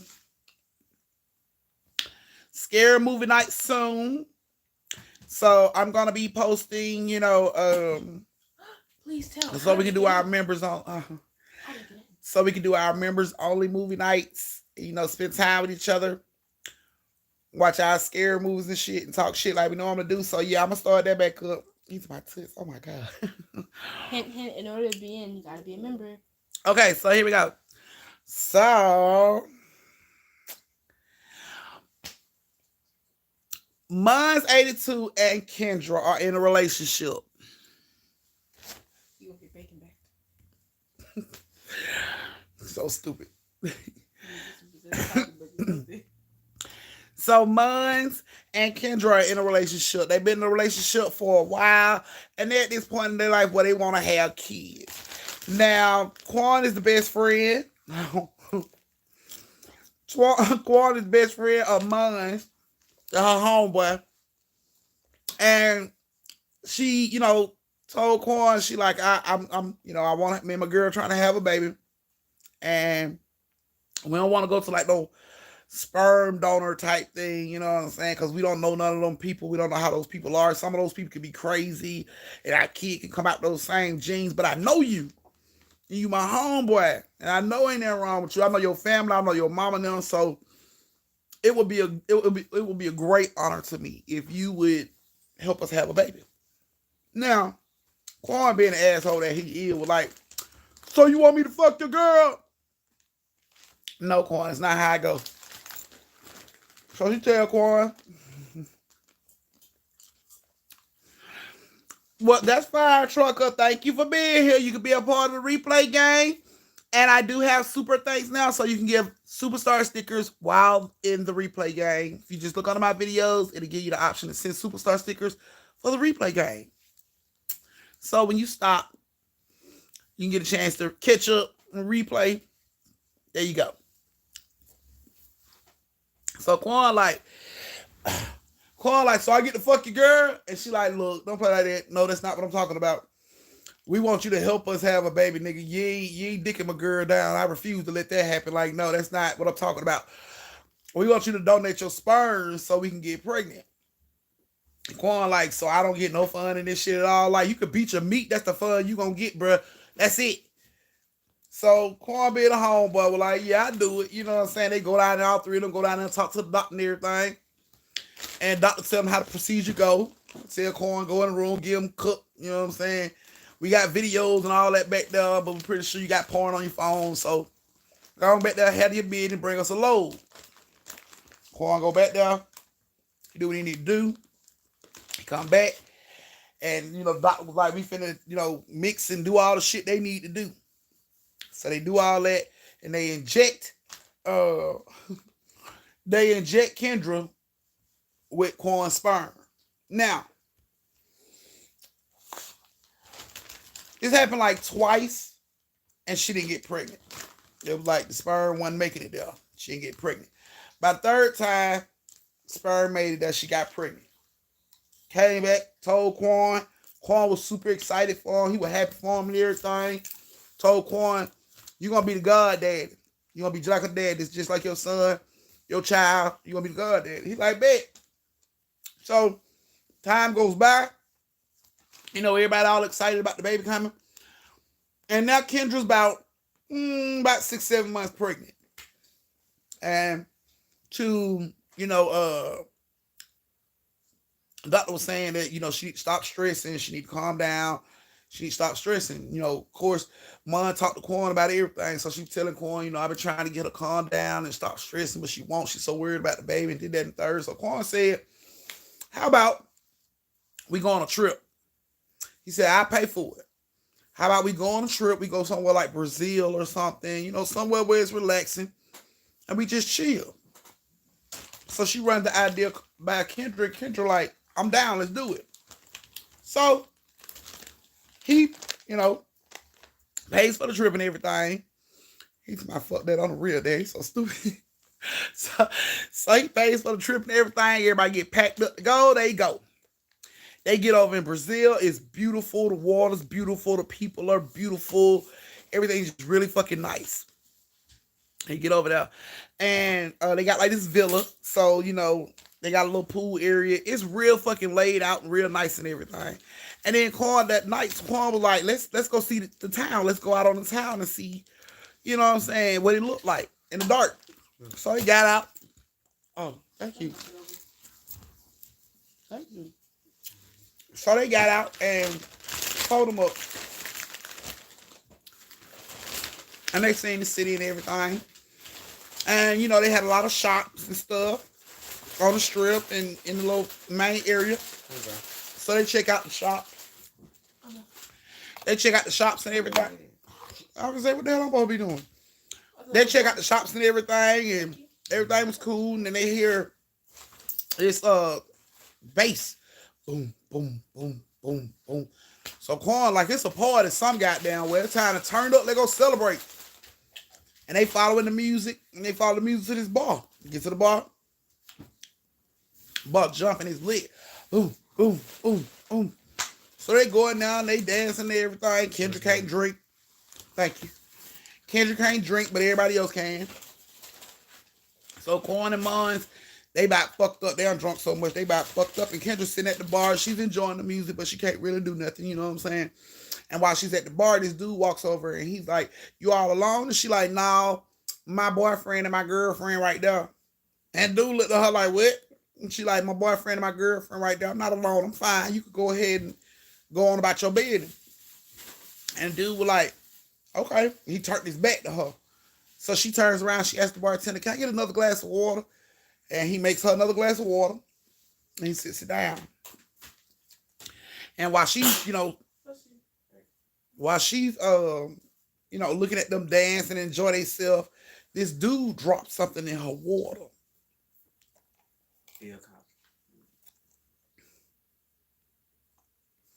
Dude dropped something in her water. And she's just like, ooh, she's laughing at them and turning off. And by the time she turned around and looked back, whatever the fuck he put in there had dissolved. She didn't even know.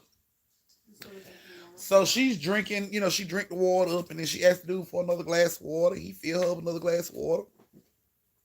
And she starts to feel sick. She like, something not right. She started to feel sick. So she tell Mom, she like, look, I don't feel good. I'm feeling sick.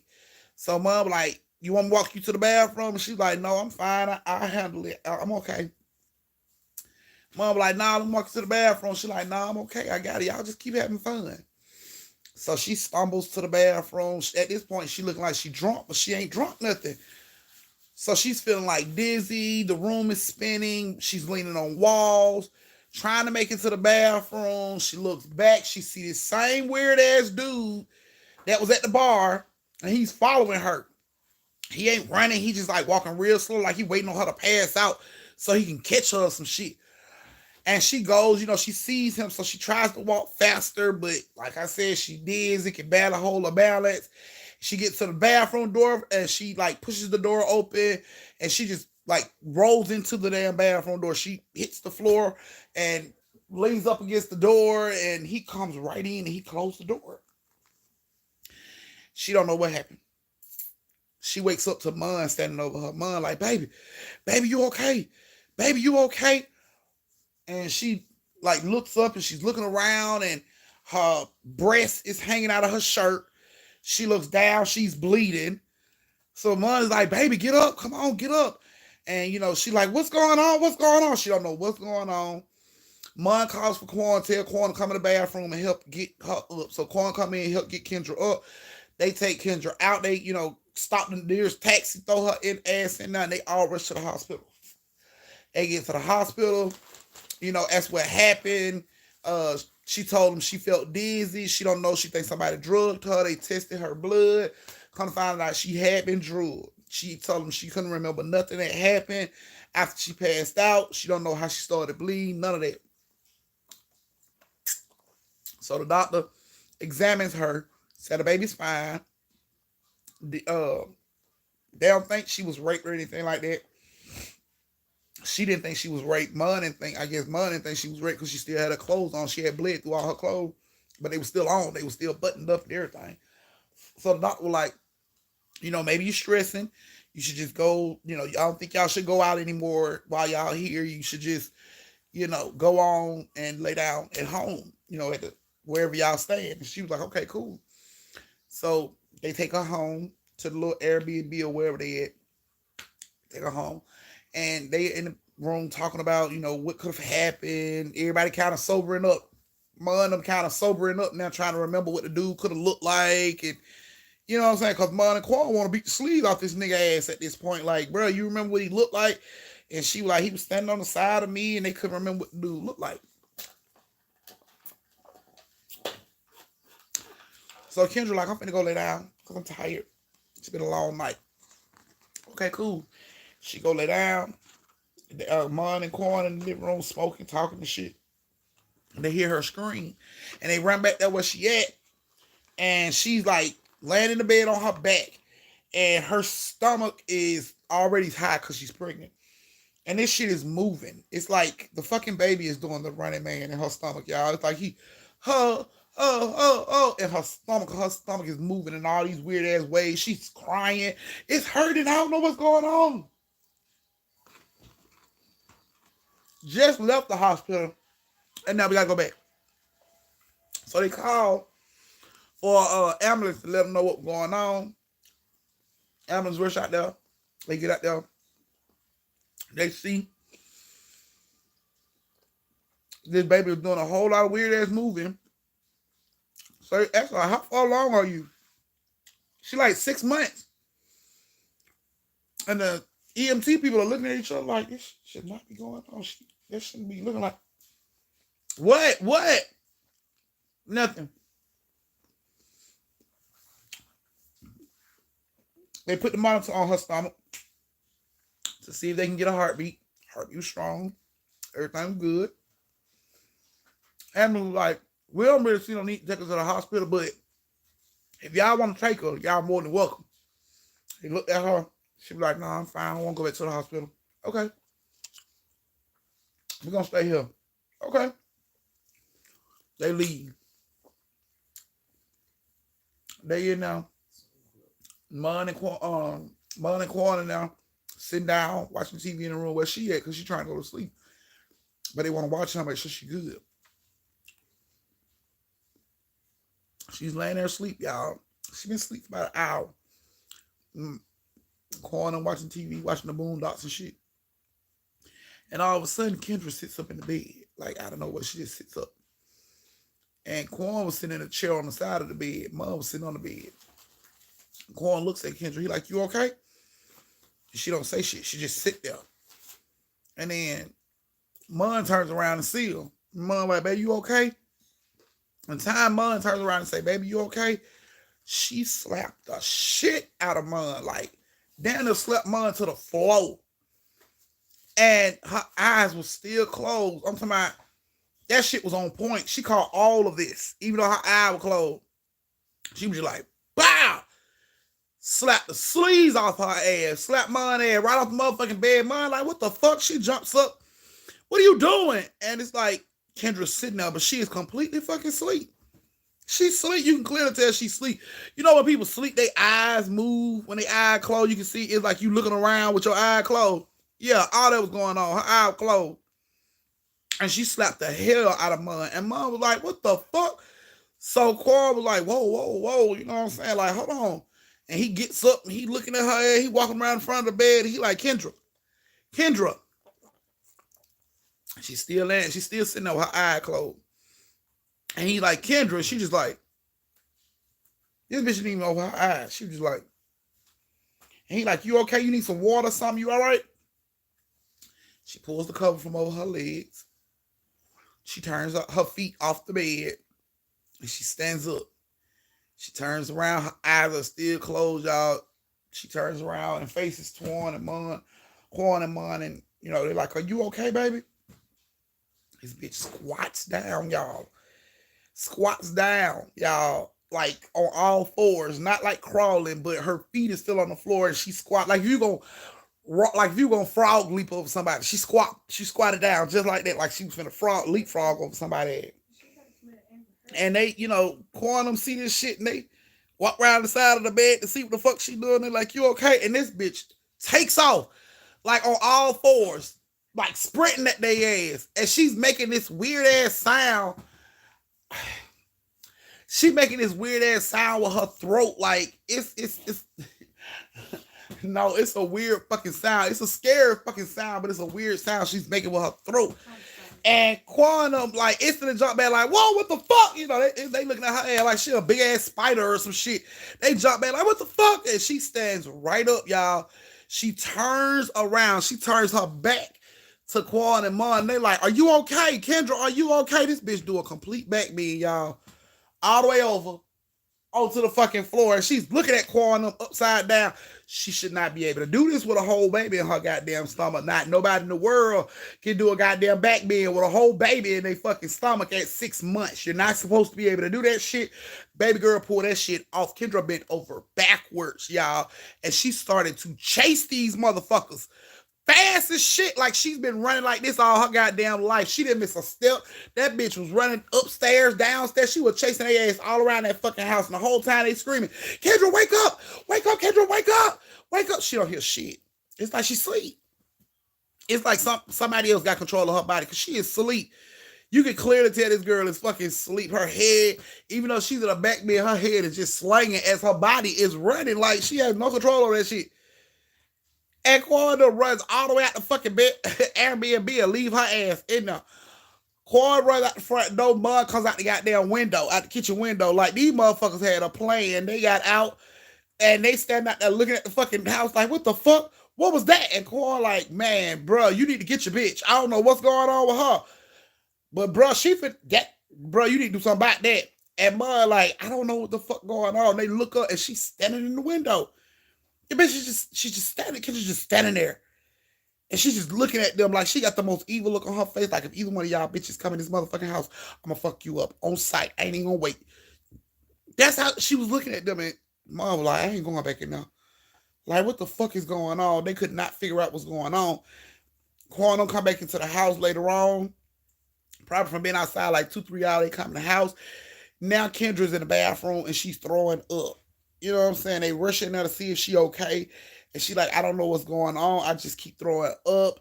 The baby don't feel right. Something's wrong with the baby. It just don't feel right. Quan like, what you mean? She like, it don't feel right. She said, it feels like it just don't feel right. It don't feel right. And Quan was like, we gonna be good. Just get in the bed and lay down. So she got in the bed and she laid back down and she had Quan. She said, Quan, can you get Mom to tell her to come lay with me? So Quan go get Mom, because Mom was still standing outside. Like, Mom, come on in the house because she been throwing up. She wants you to come lay with her.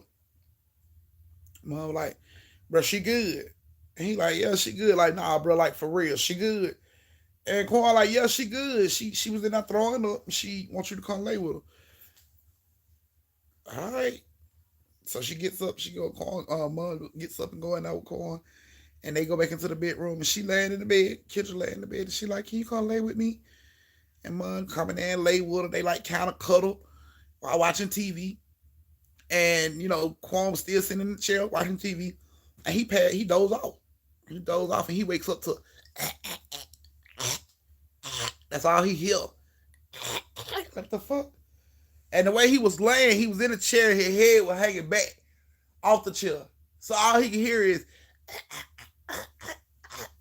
and he sits up and he look, and Kendra is on top of Mun. She got her hands around Mun's throat. Mun is kicking the bed. She can't get this. She cannot get Kendra up off her. She kicking the bed. Kendra got her arms put. She is choking the life out of Kendra's ass. And Quan jumps up and he runs over there and like pushes her onto the bed off of Mun. And Mun jumps up like, what the fuck is wrong with you? Like, Mun jumps straight up, put her shoes on. I'm gone. Damn it. I'm finna go. I can't be here no more. She left when they got her a hotel room for her to stay in by her damn self. No, she told Quan, you keep an eye on her. We going home tomorrow. Quan was like, all right. Quan didn't stay in the house with her head though. Quan stayed on the front porch. Quan said, fuck that, I ain't stupid. So Quan stayed on the front porch till about 4, 5 o'clock in the morning. By that time, Mom was coming back. Mom coming, she like, everything good?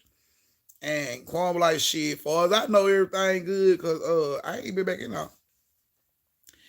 They go back in there. When they go in there, it's a smell of like copper or like nickels. And the only thing I can relate that smell to is one thing. When I smell that shit, I know what it is. So they go in there and they look, and it's a trail of blood coming from the hallway bathroom to the bedroom. They come into the bedroom, and Kendra is sitting in the center of the bed with the baby in a blanket. And she's just like rocking the baby and, it's okay. It's okay. And Mom's like, the baby here? You had the baby? Why you didn't say nothing?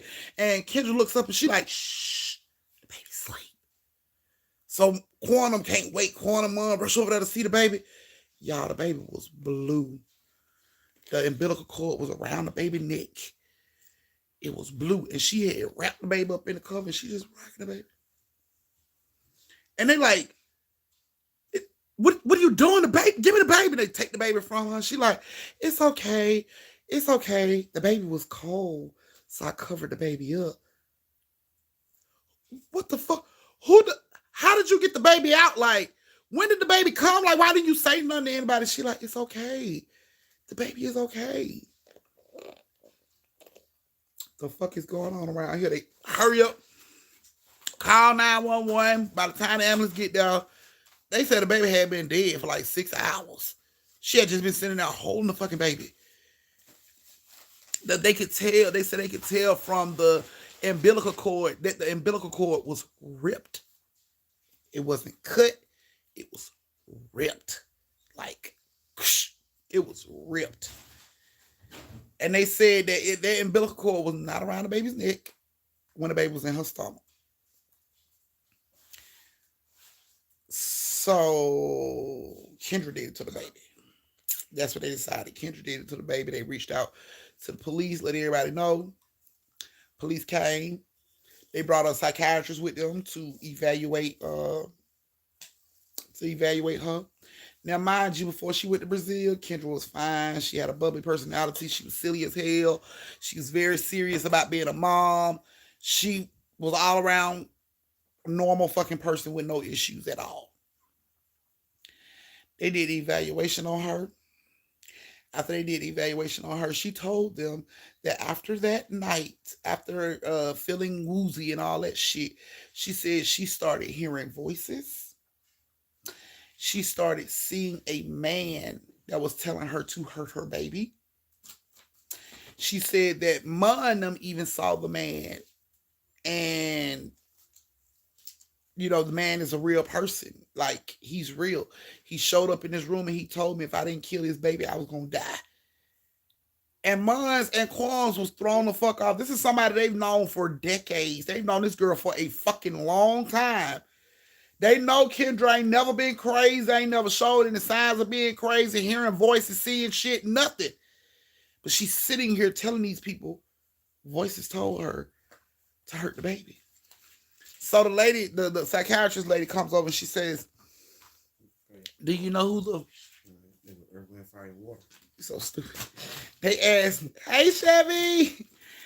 They asked, where do I get the waist beads? You get the waist beads from Fur Mom Ash. She should be on here. You'll be able to find her. Just go through the comments. You'll find her. Yeah, so they came and after they evaluated her, asked her what the fuck happened. She was telling them that she was hearing voices and shit.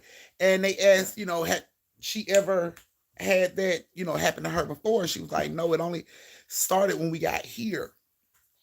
And they asked, Mon and Quan, what happened? Where did they go? What did they do? And Mon and Quan told them what they did. And then that's when the psychiatrist was like, this happens all the time here.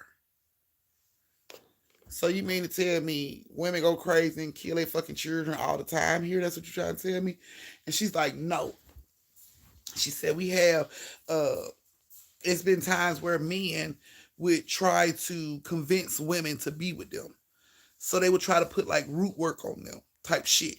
You know what I'm saying? She was like, it's been several tourist women to come in, drugged or, you know what I'm saying, I can't remember what the fuck happened and stuff like that. And she was like, it's pretty common here, actually. She was like, they do it all the time, trying to kidnap these women or rape them or whatever they be trying to do. She was like, but it's not new here, that's something that they do here. Mon and Quan can believe that shit. Like, we ain't never heard that shit before. And she was like, yeah, that's something that they do here. I'm sorry y'all encountered it. But, now that this situation done happened, the only help for her is you're going to have to take her into the center of town and ask this man named Adobe, that was his name, Adobe, ask Adobe to take you to the shaman lady. And they like, we don't know none of these fucking people you were telling us to go see. What the fuck? So the lady gave him a card and she told him that's the name. This is where he should be located. Go there. Mon and Quan go there. They take Kendra ass to a psychiatric hospital in Brazil. So Quan and Mon go there and they ask, they look for this person. They find the person. They tell him what's going on. He takes them to his great grandmother who lives outside the town. She lives in like a little village outside the town. They told him what's going on. They told him about how some dude, had tried to rape her in a club or something, and she was drugged. And the lady was like, what happened? They told him she was pregnant, and they think she killed the baby. And the lady was just like, he had a good root worker. That was she said. He had a good root worker. She said, but I can fix it. Just bring her to me. And Mon and Quan were like, well, we can't bring her to you because they said they got to evaluate her before they can let her go. And ain't no telling how long that could take. So she was like, well, take me to her. So Mon and Quan takes the old lady up there to the psychiatric hospital. And of course the folks was like, no, she can't come in. She's not a part of you guys. And they were like, yes, she is. This is her, Kendra's, this is her great grandmother. Like, that's why we came to Brazil, because we have family here. Like, this is her great grandmother. Like, she want to see her grandchild. Like, you gonna stop a grandmother from seeing her grandchild after her grandchild just lost a child? Like, that's what you gonna do? And the people was like, no, we'll let her see her. So they, let all of them go back there to see Kendra. And when Kendra seen Mon, she was like so happy. She hugged Mon, like, what is going on? Why they got me locked up in here? Like, where's the baby? She had no idea. She's like, where's the baby? What is going on? And the lady walked over to her and she looked at her and she said, that ain't her. She looked right at Mon and said, that ain't her. And Kendra looked over at her and she said, who are you? And the old lady looked at her. She said, I'm somebody here to come eject you. I'm here to evict you.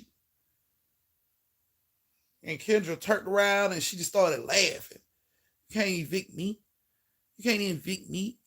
I was brought here. You can't evict me. And the lady was like, okay. And Kendra still walking around. She backing up against the wall away from the lady. She's like, you can't evict me.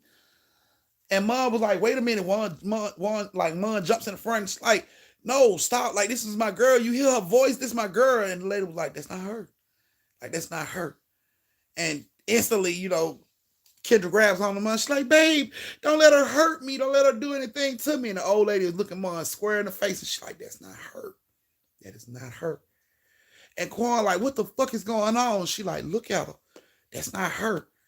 And Quan looked, and he focused on her ass like real good. And he was like, nah, bro, that ain't her, Mom. That ain't her. And it's like, when Quan said that ain't her, it's like she put Mon ass in a chokehold. She already had her arm around Mon. She just put Mon ass in a chokehold, and Mon just grabbed for her throat. And she was like, trying to scratch at her arm, like trying to make her let her go, but she was strong as shit. She had Mom with one arm, and the other arm, she was just looking at the air like, you think you can evict me? And Mom is over here just tussling with this one fucking arm trying to get her loose, and she looking at the air like, you think you can evict me? You really think you can get rid of me? You can't get rid of me. I've been here. Like, going the fuck off. The old lady didn't even entertain whatever the fuck was in Kendra. She didn't even entertain that shit. That lady went over to the side. She put this little dust stuff on her face, honey. Down the center of her face. Up under her eyes, honey. This little powder looking shit, honey. She walked right over there where Kendra was. And Kendra was like, you can't evict me. You can't evict me. She opened her hand and blew that shit right in Kendra's face. Kendra dropped like a sack of motherfucking bricks. Boom, she hit the ground. Mom, lady was like, that wasn't her. She was like, what happened? Lady was like, that wasn't her. How could you not tell that wasn't her? That's your lady. How you didn't tell that was her? That wasn't her. And she was like, how did you know that wasn't her? And the old lady walked over there by Keisha. She said, look, and she pulled Keisha's eyes open. And if you look at Keisha's eye, Kendra's eye, you looked at Kendra's eyes real good, you can see that it was black, but she had a big blue around that black ring as if her eye was on top of somebody else's eye inside her head. Like, the lady saw that shit. Quan saw that shit. They were like, that ain't her. That's not her. That's not her. So the lady got these little maraca looking things, and she started going around with the little maracas, and she was chanting, and she kept blowing that shit over Kendra. She just kept chanting and blowing that shit over Kendra. And then Kendra just sat up, like her whole body just came up, and she was like, and then it was like she like threw up or burped this nasty looking white cloud out of her mouth, like she had been holding that gas in her lung for a while, and then she just blew that shit out like, ugh. And that shit came out of her mouth. Like, when it all came out, she fell back to the ground. This cloud comes up out of her mouth, and it starts to form right there in front of Quan Mud and this old lady. That shit starts to form, and when it formed a skeleton face with horns on that shit. And it was looking right at Mud, and then like you can't evict me. And she blew some more of that shit. And when she blew that shit, it was just like, you just seen the smoke like move around real fast, and that shit shot up the wall and it went out the fucking window. And Kendra was just laying there. And Mud ran over to check on her, make sure she was good, woke her up. And she woke up and she was just like, what's going on? She had no idea what was going on. They called for the psychiatrist to come in and talk to her again. The psychiatrist talked to her. She realized Kendra had no knowledge, genuinely had no knowledge of what happened. And, the doctor also let them know that she was drugged, and it had to be root work and all that stuff. And by them all being from Brazil and know how they get down in Brazil, then the psychiatrist understood what the fuck was going on in her mind. And, they had to break the news to her because she didn't even know her baby was dead. They had to break the news to her. She kept asking what her baby was. Did I have my baby? Did I have my baby? Where's my baby? And they had to break the news to her. That shit broke her down. And they decided to come back home. When they came back home, it was like, they didn't talk to each other no more. Like, Quan and Mon didn't talk no more. Eventually, Mon and Kendra broke up maybe a few months later, they broke up. And, Mon couldn't understand why. Mon thought everything was going to be good, but Kendra said she didn't feel like herself. She didn't feel, Mon was what she wanted anymore. She wanted something different. And, she pretty much they broke up. So her and Mom broke up, and Mom and Quan stopped talking. So if the baby was gone, she always, kind of had a blame for Mom and Quan because she felt like, if anything was going on, they were supposed to be there to protect her and make sure the baby was okay. So she kind of blamed them for everything that was going on, and they fell out. They didn't talk no more. So, and she never got pregnant again. She hasn't been pregnant again. To this day, she ain't been pregnant again. And it's not from lack of trying. Oh, please believe. Fucking like rabbits full. But, yeah, she ain't got pregnant again. She's been with the new guy that she's with now. She's been with that guy for 4 years. They've been having very unprotected sex, and she ain't even had a pregnancy scare. So, she feels like her womb is ruined from whatever the hell happened to her in Brazil. So, boom. There you go. 4 stories of the night. Thank you guys for joining me for story time. I hope you guys loved your stories because I love the stories. I'll be back on Friday with 4 more stories for you guys to make up for me being missing and going to Texas on y'all. So I'm going to be back on Friday with 4 brand new stories. Everybody that has given a superstar sticker tonight, anybody from the replay game that gives a super thanks, we'll be in story time on Friday. So all of you that give superstar stickers tonight, be prepared to be a victim, a ghost, or someone else in a story on Friday. Got the bacon back, or you could be the possessed pocketbook. So I love you guys. Thank you so much for being here with me, supporting me, being here and being up late with us to have this story time. I missed y'all so much. Y'all have sweet dreams. And y'all know my motto, please don't slap the sleeves off a motherfucker unless they earn it. So, from my family to your family, we love you guys. Good night. Hold on, I have to do a TikTok quote. Hold on. No, I gotta do my quote. Well, say the quote then already. Okay. It's taking too long for the quote. Girl, no. We ain't got that kind of time. Y'all know what y'all need to do? Y'all like babies. Y'all need to go to work. Y'all need to throw it back. Like she twerking it and go berserk. Nah. Good night, y'all. We love y'all. Hype on that song though. Y'all don't understand.